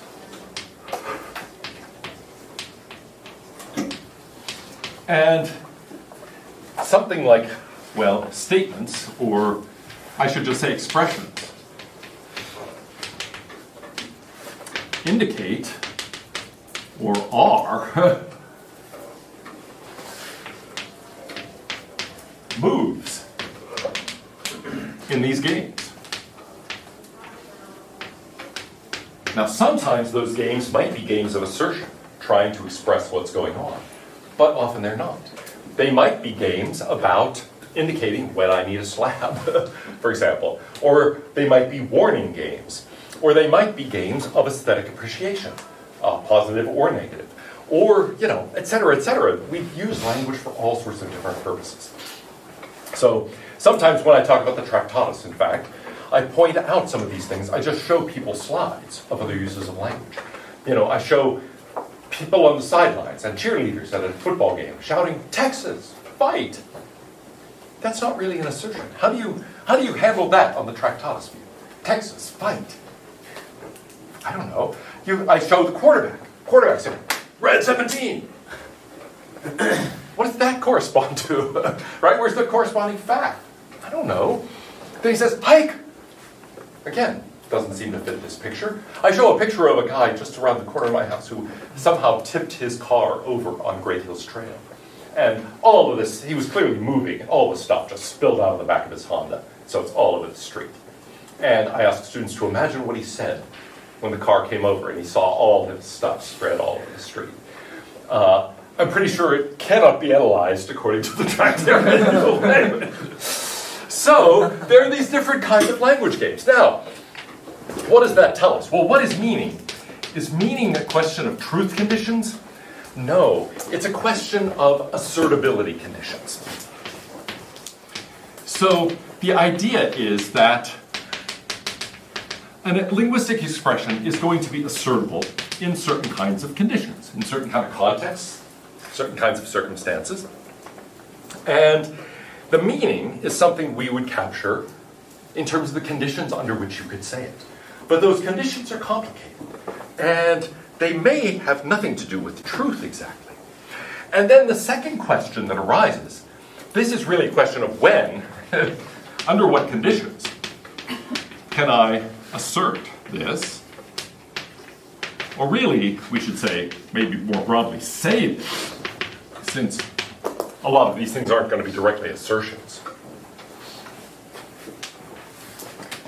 Like hike, or what the guy said when everything spilled. Oh, darn. Okay, that's not going to be an assertion of this kind. But anyway, when can I say this? When is it appropriate to say this? And then the second question is broader, because after all, that's really something like saying, well, it could constitute this kind of move in that kind of game. And the point of slab is that actually it can constitute all sorts of different moves in all sorts of different games. So one is to say, well, when can I assert this? It's going to be as certain moves in certain games. So we'll have to talk about the moves and the games. And then we've got a second broad sort of question. Kripke expresses it as one, but I think it really divides quickly into two, which is about the utility of that. Okay, what's the role of that move in that game, but also what's the role of that game? So that's really a question about utility. So now I think about hike, for example. When can I say that? When is it appropriate to say hike? When you're about to start the play. Yeah, you're about to start the play, right? You're the quarterback, and you want the center to give you the ball. Even within the context of football, there are lots of circumstances in which it is not inappropriate. I mean, in which it is inappropriate, where it wouldn't be the right thing to do. If the quarterback in the middle of the huddle says, hike, that's an inappropriate usage, right? Or if the wide receiver is over there, finally takes his position and just shouts, hike, when the quarterback isn't ready, that's really bad, right? Or the defensive players start shouting, hike, hike. And it's, I mean, it would ordinarily make no sense in a philosophy course, right? I just walk in and I say, okay, hike. What am I expecting you to do? So that's, well, part of it is to say, all right, it's this kind of game and it's this kind of move in that kind of game. Let's think about the expletive case, okay? The guy sees his car turn over, all of the contents goes spewing all over the road, and he utters some expletives.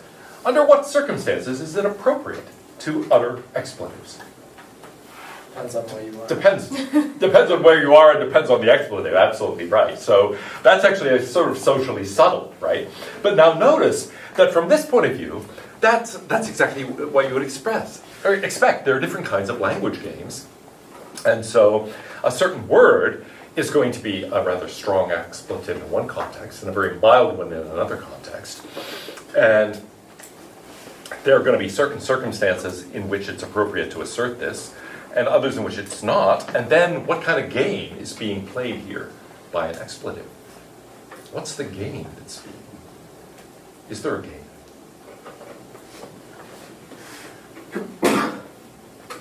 Again, it sort of depends on the expletive and the context and all sorts of things, because one is just an expression of strong emotion.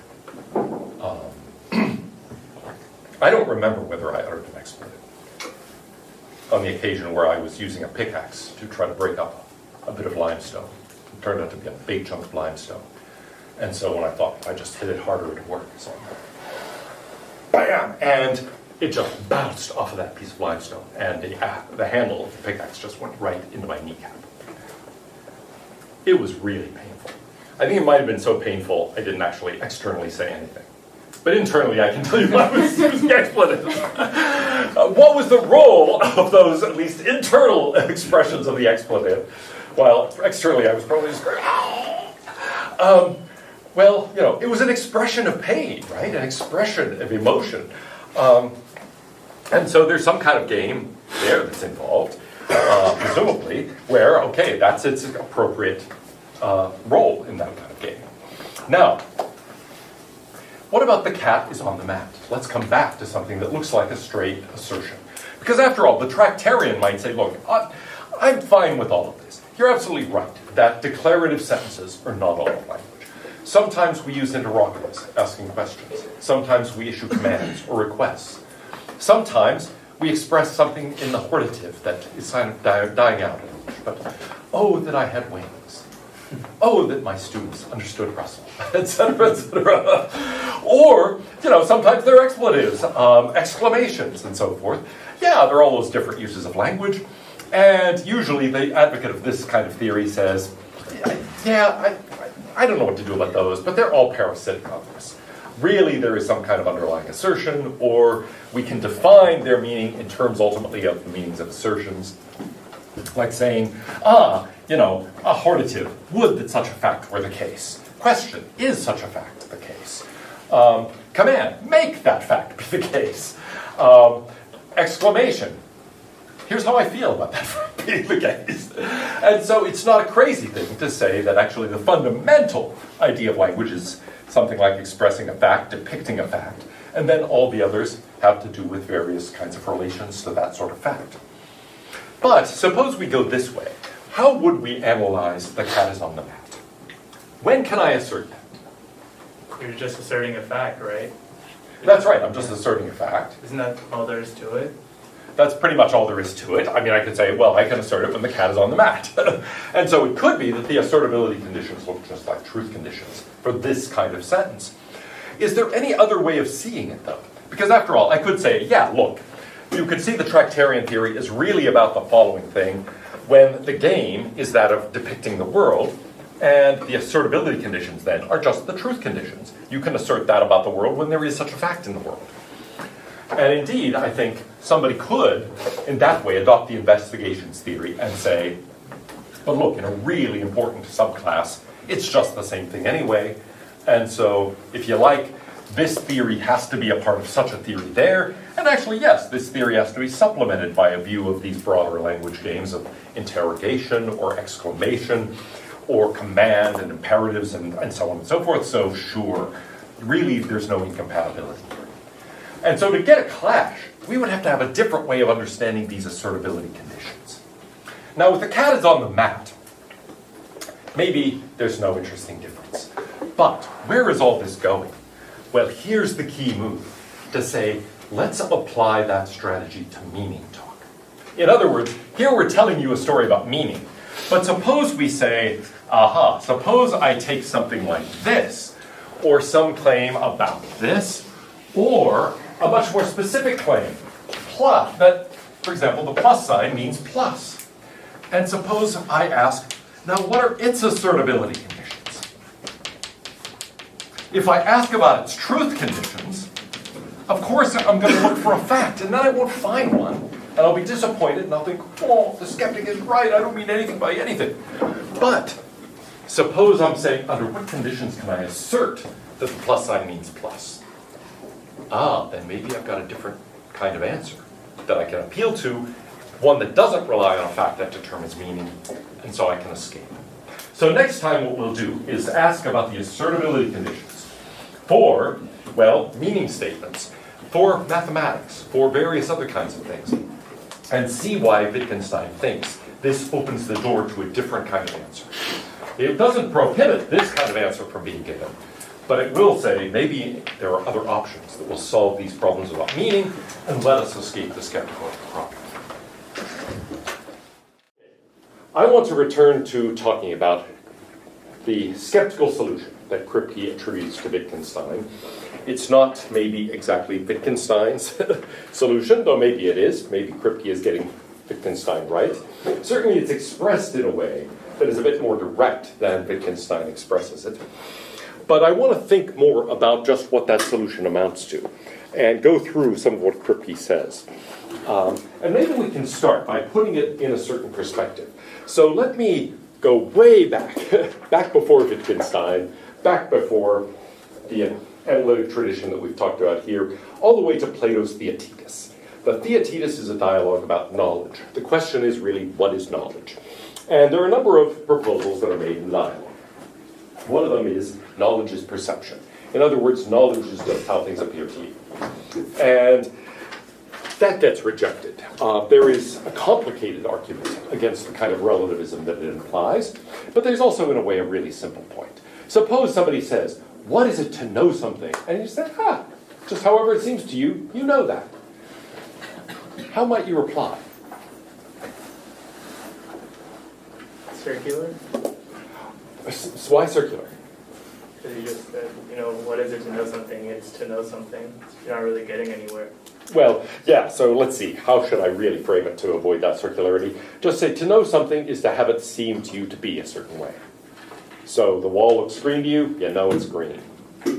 Yeah? If knowledge is true belief and things seems differently to different people, it would produce contradictions in the world.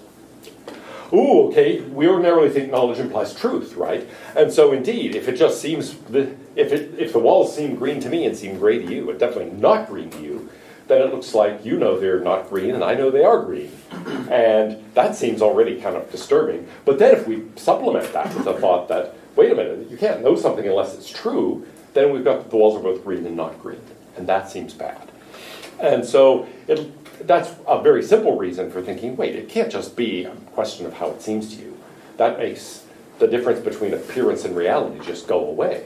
And it makes the difference between opinion and knowledge go away. And so that seems wrong. Now, what could we say beyond that? Well, we could say, okay, what if it's actually, you've given us the key, it's true belief. Knowledge is true belief. What's wrong with that?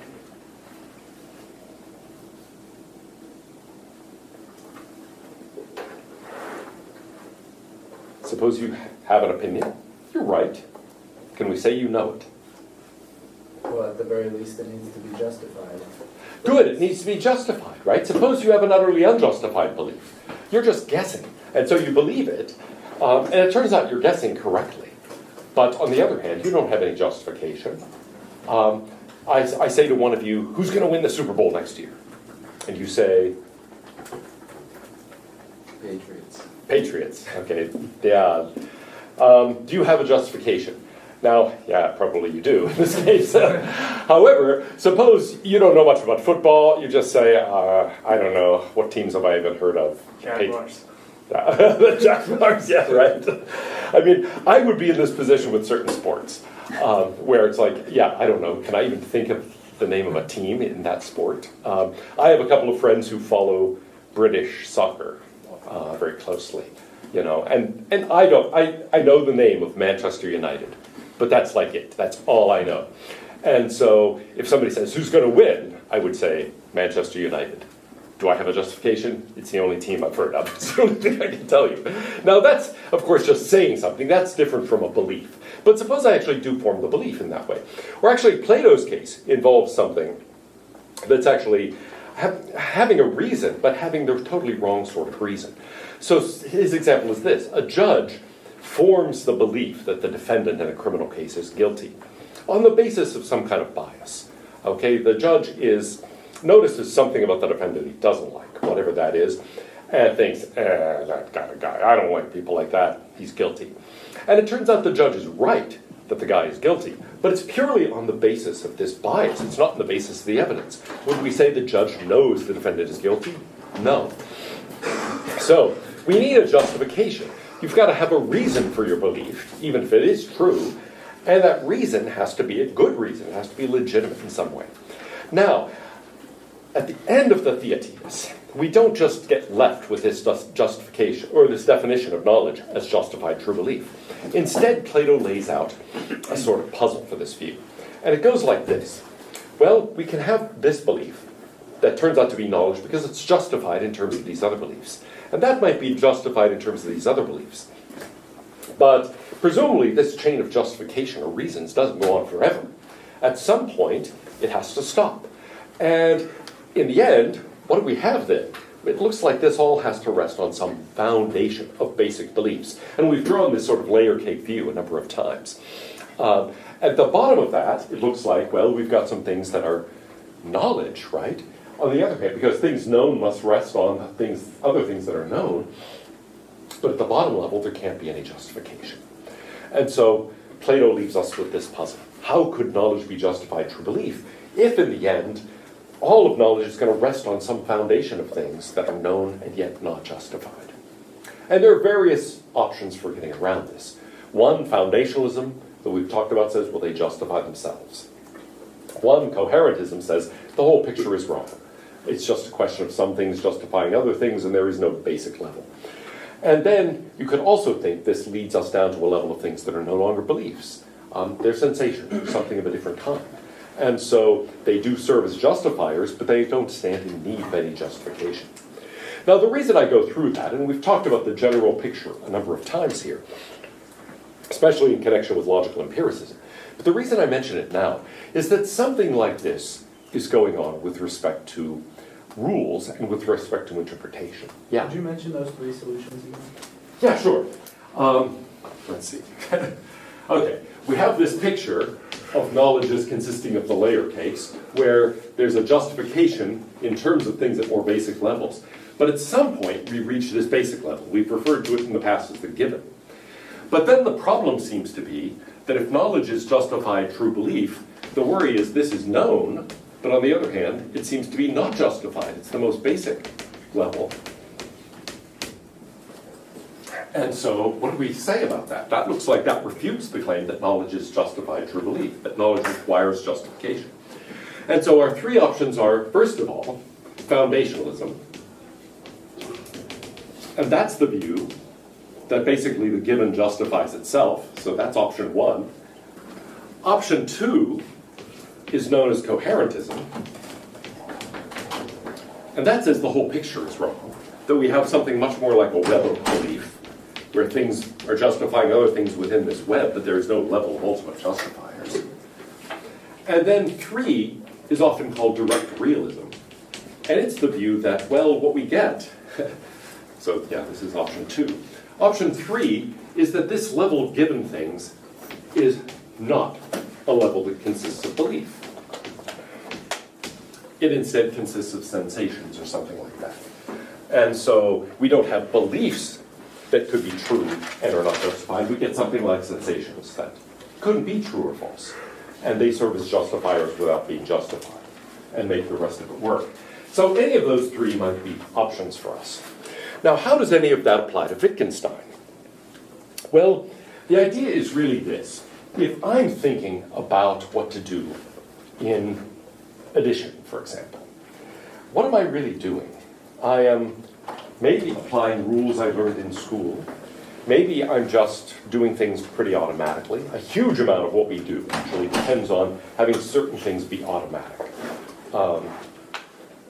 In fact, there are certain trends in education that I'm very suspicious of that tend to say, look, memorizing things is a waste of time. Don't bother doing it. The reason I think that's wrong is that a lot of things have to be automatic. If somebody says, look, you don't need to actually memorize the multiplication tables, just figure it out in each case. You see 7 times 8, and you think, oh, well, let me see, that's like 7, 14, 21, Just figure it out in every case. You're never going to go very far in arithmetic, right? Just figuring everything out from the basics every time. Certain things have to be automatic. And so the idea in the Wittgensteinian application of this is that at certain levels, things are just automatic. So let's say we're trying to understand what we mean by plus. Maybe we do it in terms of an algorithm. Maybe we do it in terms of a recursive definition, or whatever it is. But eventually, we get to a point where we just take things for granted. And we just think we know what's going on there. We just go with our intuitions, or our automatic, you might say, reactions. So in short, Kripke says, Wittgenstein thinks there's a level, sort of like this level now, but here with respect to rule following rather than looking for justifications exactly, where I respond to things unhesitatingly, but without justification. And he says, in these cases, I cannot be said to be acting wrongfully. There's a sort of pun in the German here that's hard to represent in English. The word for justification basically means something like right-making. And so there is nothing that makes it right for me to respond in this way, and yet it is not right. So I'm not right, but on the other hand, I am not. There's nothing making it right. I'm just responding that way, okay? And so in short, I just do what I'm inclined to do.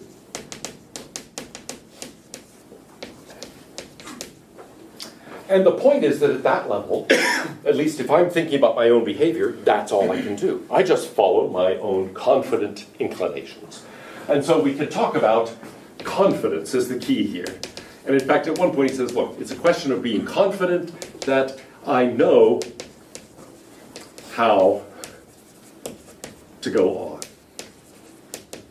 And so here, there really is a level where this has become something very much like this. It's a question of knowing how to go on, how to do the next arithmetic problem. Yeah? How is it different than foundationalism? Well, it really is very much like foundationalism. It's in a sense saying there is some basic level where I just do what I do, right, what I'm inclined to do. As long as I have a feeling of confidence, then I feel as if I'm applying a rule.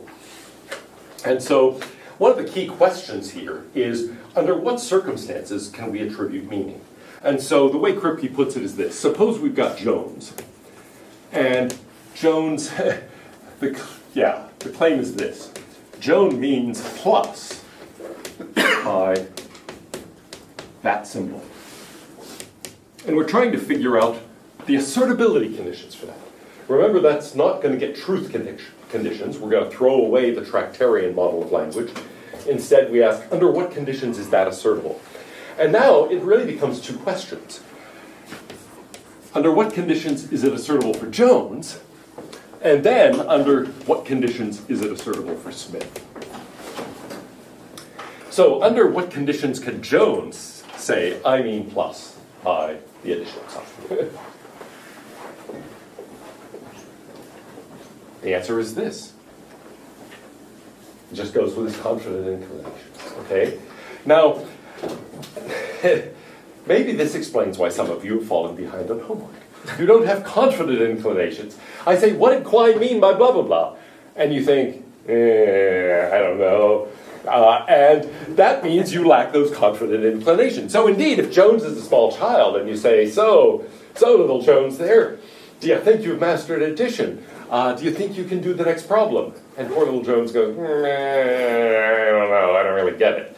Then, indeed, Jones can't attribute meaning plus by that symbol to himself. And so we look for that confidence and that ability to have these unhesitating inclinations. Unhesitating in the sense that, I say, what's 3 plus 4? 7, right? He didn't hesitate. He didn't think, 3 plus 4. Man, it's been a long time. I don't know. Right? Whereas if I suddenly say, okay, who's the greatest philosopher of the 19th century? Quine wasn't in the 19th century. Wait, see? All right, now that brings us to Smith, okay? But, yeah, you might say, well, gosh, I don't know. In which case, there's not that confident inclination. But now we go to Smith and saying, under what circumstances does Smith say Jones means plus by plus? Okay, so we've got the child, and when does the child say, yeah, I got it. I've got the concept of addition. It's when they've got that confidence that they know how to go on. But let's say Smith is the teacher. When does the teacher say, little Jones here has the concept of addition, does mean plus by that symbol? When Jones gets all the problems right. Yeah. Well, now, does Jones have to get all the problems right?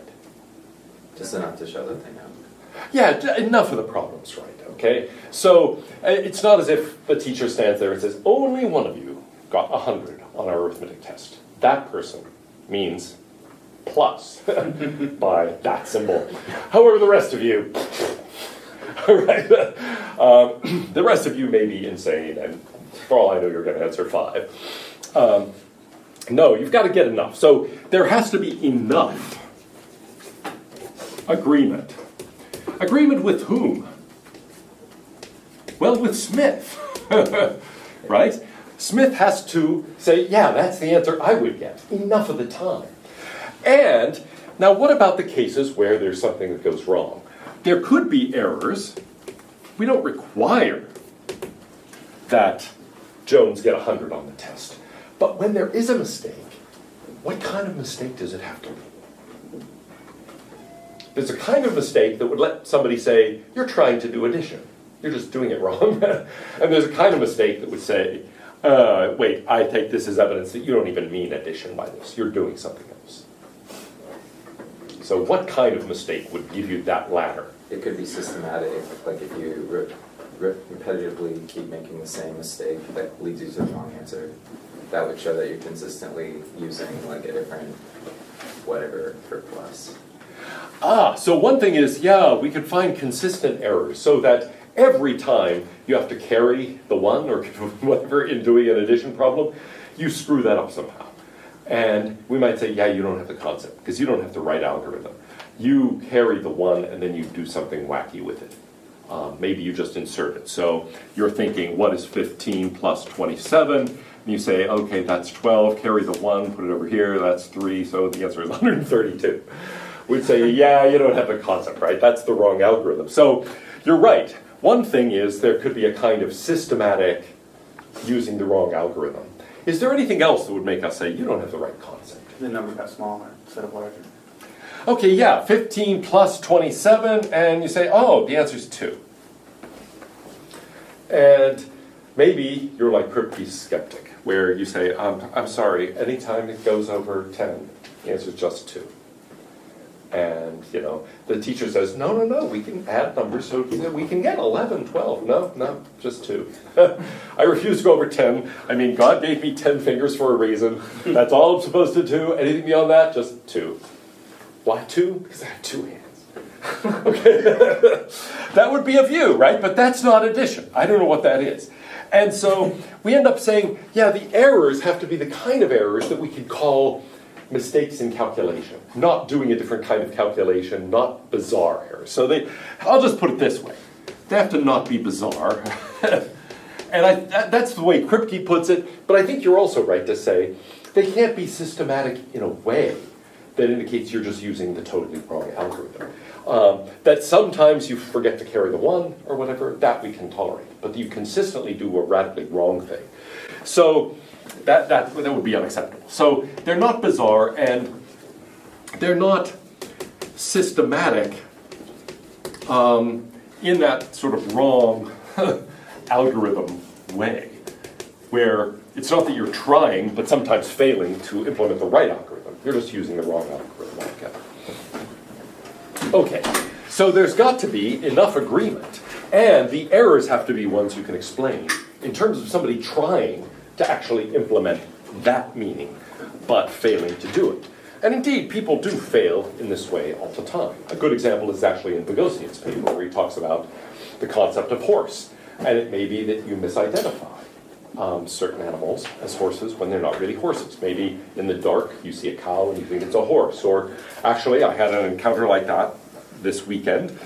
My daughter lives in a house in a neighborhood that's really just on the edge of farm country. And so she can walk to cornfields and cotton fields and hay fields. And there is in particular a view from her window of this farm in the distance. And I thought, yeah, there are a bunch of horses on the farm. And I thought they were all horses. Well, I actually took a walk over there and got up to the fence. And they're mostly horses, but there is one donkey. A curious donkey who had evidently never seen a philosopher before. I came over to the fence to examine this philosopher more closely. Yeah, I'm attributing the concept of a philosopher to a donkey. This is supposed to be funny. In any event, I had always mistaken that donkey for a horse from a distance when it was very small off at the horizon. But all of a sudden I get up close and I realize, yeah, that's... and so that's the kind of error that you think, all right, it's not that Bonevac means now horse or donkey by horse. It's just an error of a kind we can understand on the basis of somebody trying to apply that concept. Okay, so this is the sort of picture that Wittgenstein, at least on Kripke's view, is developing. Instead of saying a statement about meanings like this is trying to state a fact, we say, no, we have to understand it as a move in a kind of language game. And what's the utility of the move? Well, here we've described the conditions under which it might be made, the assertability conditions. Jones gets to assert it when Jones feels a kind of confidence and has a sort of immediate inclination to respond in certain ways. And then Smith attributes it to Jones when Jones responds in a way that agrees enough at the time with Smith, and agrees and disagrees when it does disagree in the right sort of way that Smith can understand and explain. So, what's the utility of the whole game now? What's the point of our doing addition? Well, Kripke talks about this in terms of going to the grocer and asking for 5 apples. But presumably we count things all the time, right? Numbers turn out to be useful for all sorts of things. And so we say, look, it's just useful for us to have a system whereby we do this. Now, in doing that, in setting it up, notice I'm not saying under what circumstances does 57 plus 68 equal 125. I'm not asking for the fact that underlies that. I'm just saying there's this social practice. And as long as there's enough agreement in the social practice, things work out. Now, some things have to be the case for such a social practice to exist. And so one of those things is agreement. People have to, pretty much in the community, agree about what sums are. Suppose there's a lot of disagreement. Suppose you say, what's 1 plus 1? And some people say 2, but others, the dissidents, say 3. Then you've got a problem, right? And then Smith might be, if he's one of the 3 camps, say, Jones, you don't have the concept. You add 1 plus 1 and get 2. Whereas Jones can say, well, no, Smith, you're the one who doesn't have the concept. You're the one who adds 1 plus 1 gets 3. And so we've got to suppose that the community agrees enough that this practice, this form of life, as Wittgenstein puts it, can actually take place. Now, there might be some edges where we disagree or get different answers and so on. We hope that in those cases we have ways of sorting it out and figuring out who's right. But there's got to be a basis of agreement. So sometimes this is going to work out nicely, as, for example, in arithmetic. There is this basis of agreement. But there are going to be other circumstances where actually there's a lot of disagreement, right? And even on the most fundamental things, people just have different confident inclinations. And there isn't very much agreement. And that makes it very difficult for us to assess whether these people mean the same thing as we do by certain terms. So what are some areas where that kind of basic level of agreement in society is going to fall apart and we won't be able to rely on it? Does God exist? Okay, good. Religion. Does God exist? If so, what is God like? There isn't much agreement about that. And so you might think that's a place where we don't really have the kind of agreement that can lead to a shared form of life. Now, within a given religious tradition, there might be. And so there might be a form of life that Buddhists, for example, can share, or that Christians can share, or that Muslims can share. But then if we say, but get away from that and look for something broader, is there something we can all agree about and take as fundamental? Maybe the answer is no. In which case, you might say that Smith can look at Jones's confident inclination and not say, oh, yes, I approve you as using the same concept as I do, but in fact, well, what would happen if there's this kind of fundamental disagreement about certain things? Jones is confidently inclined to assert all sorts of things about God, and Smith, let's say, is an atheist. What is Smith going to say?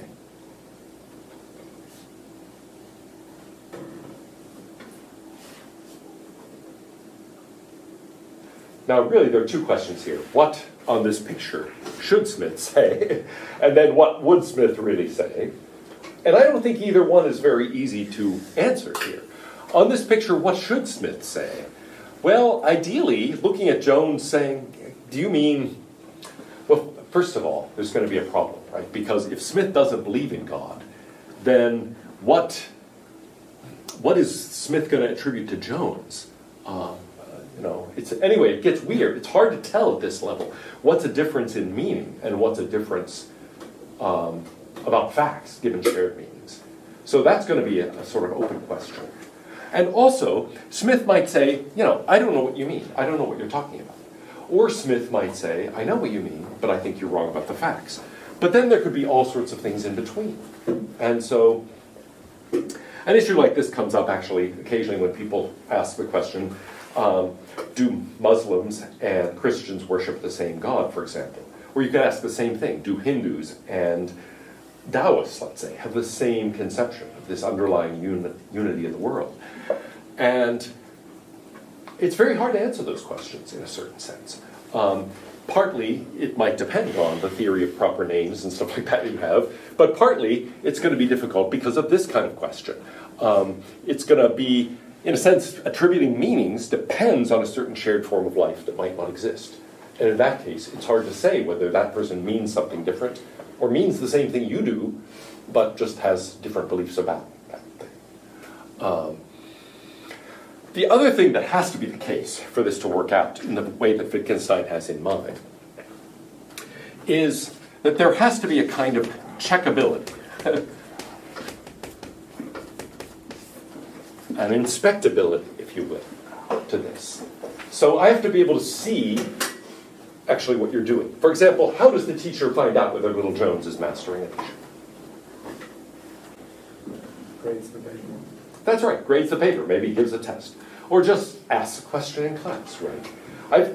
I've noticed that in certain kinds of classes, at least, I can tell who understands things before I ever get a homework or ever receive a paper or look at the results of an exam and so on. Now, occasionally, I'm surprised because there are lots of really bright students who don't say much.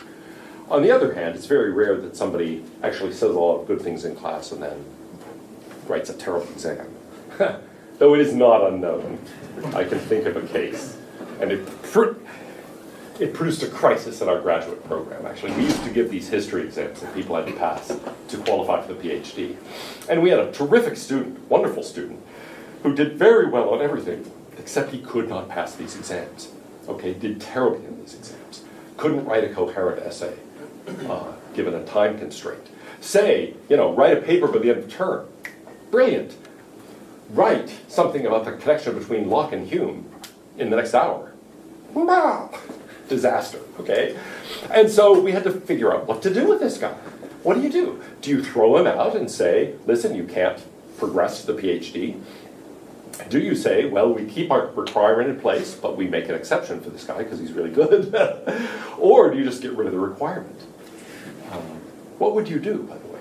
Get rid of the requirement. Good answer. That was my answer. A lot of people wanted to make an exception for it. That was actually the proposal on the table. I said, you can't do that. You can't say, well, look, the following things are required, unless you're really smart and we like you, in which case you don't have to do it. I mean, if he doesn't have to do it, nobody should have to do it. So we got rid of the exams.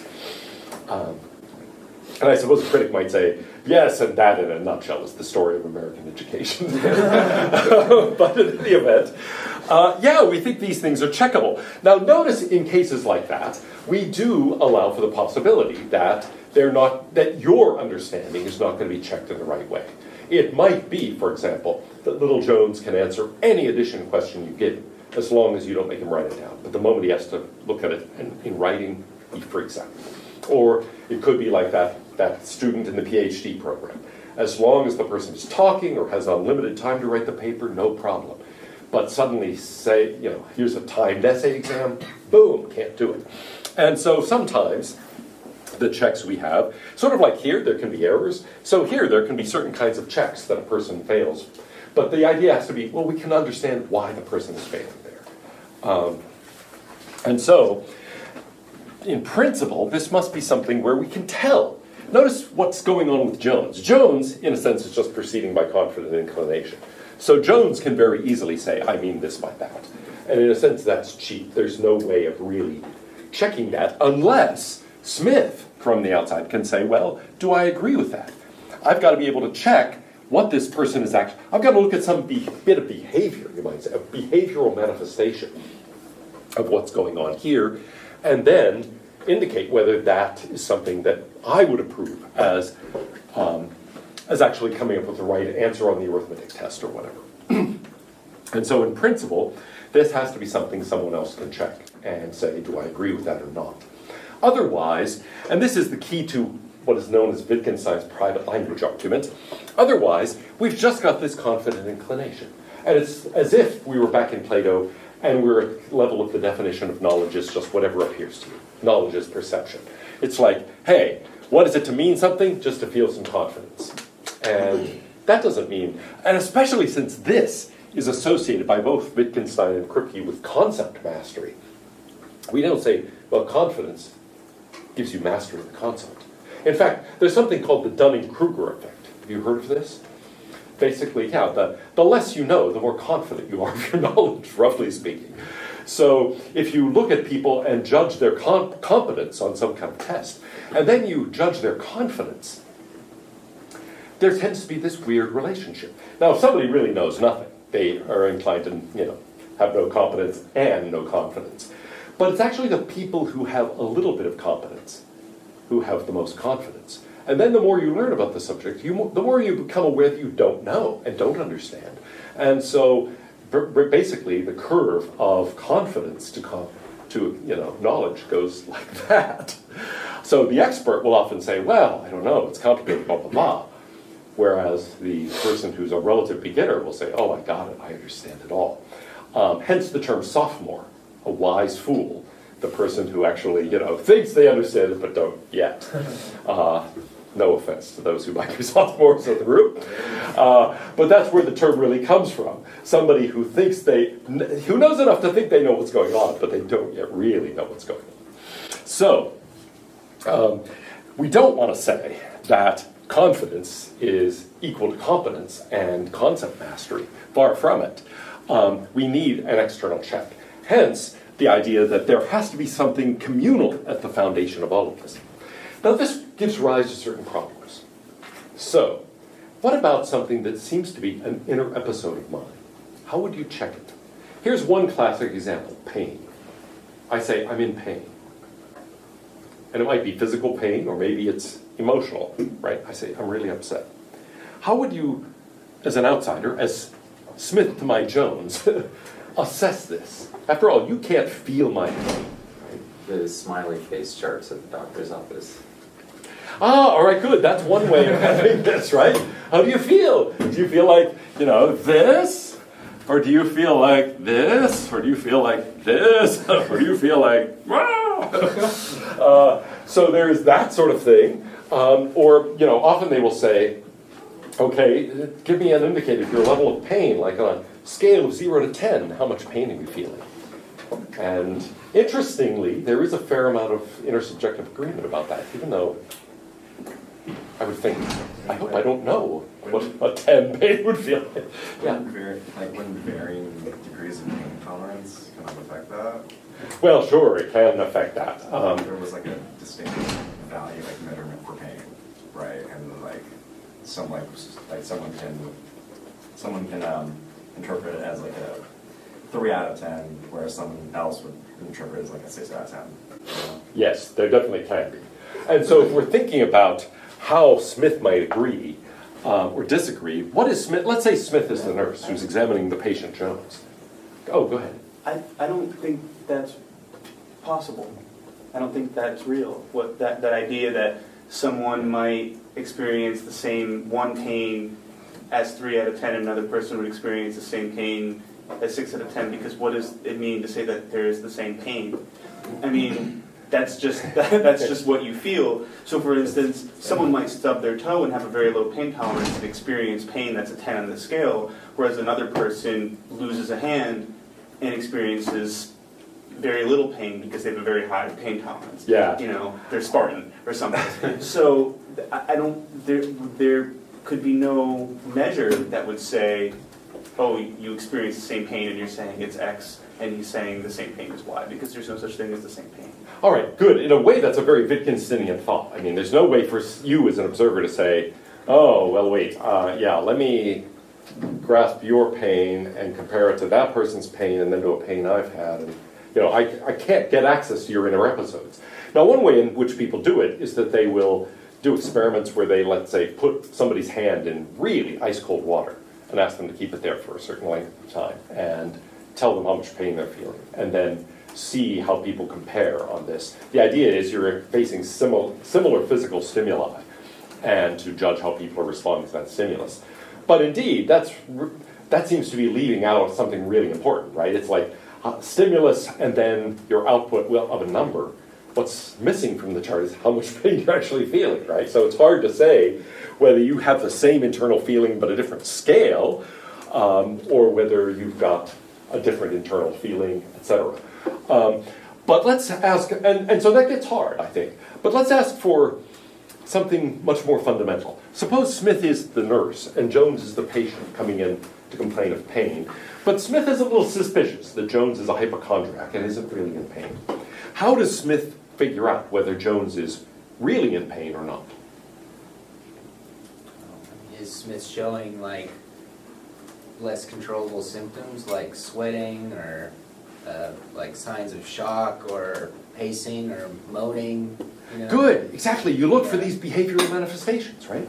If Jones walks in and says, hey, Nurse Ratchet, feeling lots of pain today, and starts joking around, you might be thinking, yeah, I don't believe you're really in a lot of pain today. On the other hand, if Jones comes in and says, I feel terrible.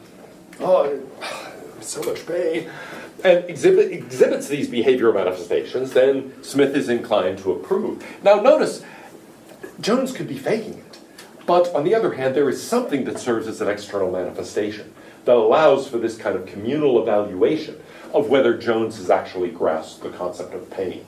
Now, Kripke, by the way, this is a place where I think Kripke indicates some skepticism about the skeptical solution he's attributing to Wittgenstein.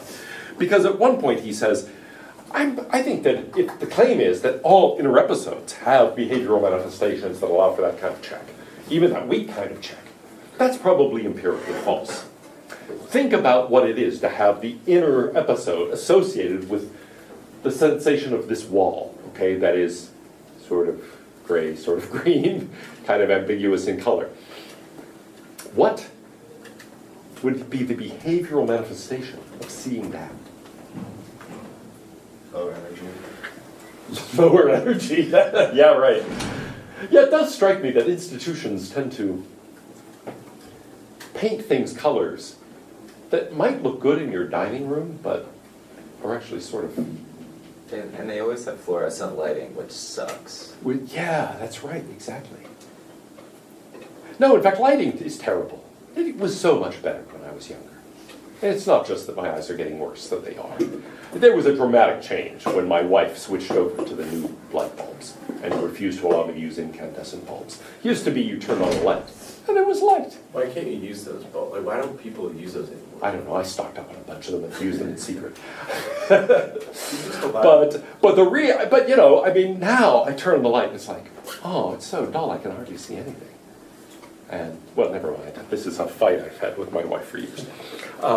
It's not really a fight. It's more just like a complaint. Okay? Maybe that's another indication. Does Jones complain about the right kinds of things? Well, anyway, so it's not clear at all that seeing something like this really has a determinate behavioral manifestation that would distinguish it from other things. After all, there are lots of it. Even if looking at this color does kind of lower your energy level, presumably lots of other colors might have the same behavioral effects. So there may not be a distinction. Now, if we think about one other issue, I guess there are two other things I should mention. One, just briefly. This is intimately connected with Wittgenstein's discussion of criteria. Presumably when Smith is evaluating Jones's mastery of the concept and what Jones means by something, there are certain external criteria, observable criteria, by which Smith determines that of Jones. Now notice here, this is not a behavioral presupposition of the argument. It's not that Wittgenstein is starting out as a behaviorist and then applying some behavioral understanding. Instead, what Wittgenstein is doing is saying, there must be such criteria in order for it to be possible for us to participate in this form of life. If there's something utterly uncheckable, if you're just saying, I'm in this internal state, and you guess what? There's no external manifestation. Maybe not even my saying I'm in that state. Then I don't know how to, that doesn't really lead to any shared form of life. There have to be observable criteria for me to evaluate your mastery of the concept. However, the key point that I want to get to at the end here is this idea of, you might say, a reversal. Kripke puts it in terms of conditionals and inverting conditionals. I think it would actually be better to talk about inverting causal statements or because statements, which do have a connection to conditionals but are not exactly the same thing. It's a question of P because Q, or Q because P. And so one way of seeing this sort of issue is in the Euthyphro problem, another point from Plato where the question arises, Euthyphro says, what is it for something to be right? It's for the gods to love it. And Socrates says, are you saying that the gods love it because it's right, or that it's right because the gods love it? Those are two different positions, even if it's true that it is right if and only if the gods love it, and both of these positions would agree on that, which is really causally primary. And so he says, look, there are a lot of philosophical positions that end up amounting to these inversions. So he gives some examples on page 93 in a footnote. Here is William James's psychological theory. And he says, the rational statement is that we feel sorry because we cry, not that we cry because we feel sorry. Common sense says, look, I'm crying because I'm feeling sad. And James says, no, you're not. You're feeling sad because you're crying. I ran away because I felt fear. No, you feel fear because you ran away. I've always thought that's preposterous. Okay, but the idea would be, no, your body is reacting a certain way, and it takes a while for consciousness to catch up. Anyway, one of you had a question or an objection? Yeah. Yeah, so sometimes I've noticed that something will happen, or someone will say this action's terrible, and maybe I disagree, and I'll say, why? But I don't mean, why is it terrible? I mean, really, how is it terrible? I ask the wrong question, and it's answered usually in the correct way. Do you know what I'm saying? No. But give an example. Okay, so my cousin Chris smokes cigarettes. He went out after dinner, smoked cigarettes, and my mom say something like, it's terrible, he smokes. And I say, why? Just say, because it's immoral or something. I don't mean why is it immoral, whatever reason, I don't mean why is it that way. I mean, what makes it that way? Like how is it? Am I still not? I'll come up to you. Well, what's the difference between how? Suppose somebody says, look, it's bad to smoke because it harms your health. Sure. How is that different? Is that a how or is that a why type of answer? That's what I wonder. What if I want to know why or how? If I want to know what qualities or what things are great making or bad making or what? Is it a why or how question? I often don't know how. Oh, well, all right, good. It could be either one in a sense, right? Because you could be providing the explanation, or you could be explaining the mechanism of this. In fact, in one way of reading what James is doing is saying, it's not that we cry because we're sorry, we feel sorry because we cry. He's saying there's a mechanism here, right? And the mechanism provides the explanation, but also explains how it is that we feel sad. We feel sad because of some physiological event that takes place in the Right, body. yeah, that's right. So right, I think in some cases, one of those is going to seem more appealing. And in the moral case, if somebody says, yeah, what's wrong with that, is another way of putting it, it tries to be neutral between the two. Somebody might say, okay, here's why, in the sense of giving some, let's say the utilitarian says, because it doesn't maximize happiness. And somebody else says, well, but how is it that it fails to maximize happiness? Oh, well, because, it increases somebody's probabilities of getting cancer. And that would be more a mechanism, how type of response. Right. And you're right, that often these things get mixed together. So what are some other examples of this? Here's one. We don't condemn certain acts because they're immoral. They're immoral because we condemn them. In other words, they're just these conventions we have, and when you contravene the conventions, we say it's immoral. Or fire and heat aren't constantly conjoined because fire causes heat. Fire causes heat because they're constantly conjoined. That's sort of a way of stating the Humean position. Or the Wittgensteinian position, we don't say 7 plus 12 is 19 because we grasp the concept of addition. We say we grasp the concept of addition because we say things like 12 plus 7 is 19. And so it's this sort of reversal of the normal common-sensey order. And Kripke says, I'm suspicious of philosophical positions of the types illustrated by these slogans, whether or not they're so crudely put. So he is attributing this to Wittgenstein, but he's clearly not endorsing that kind of reversal. But he sees this as Wittgenstein's strategy. So what is it to mean plus by that plus sign? Well, it's really, in the end, for us to agree that you mean that by it. And by virtue of what do we agree, you give the kinds of answers we're inclined to give when faced with those problems. And that's all there is to it. Well, next time we're going to look at objections to the skeptical solution and see what other possibilities there are.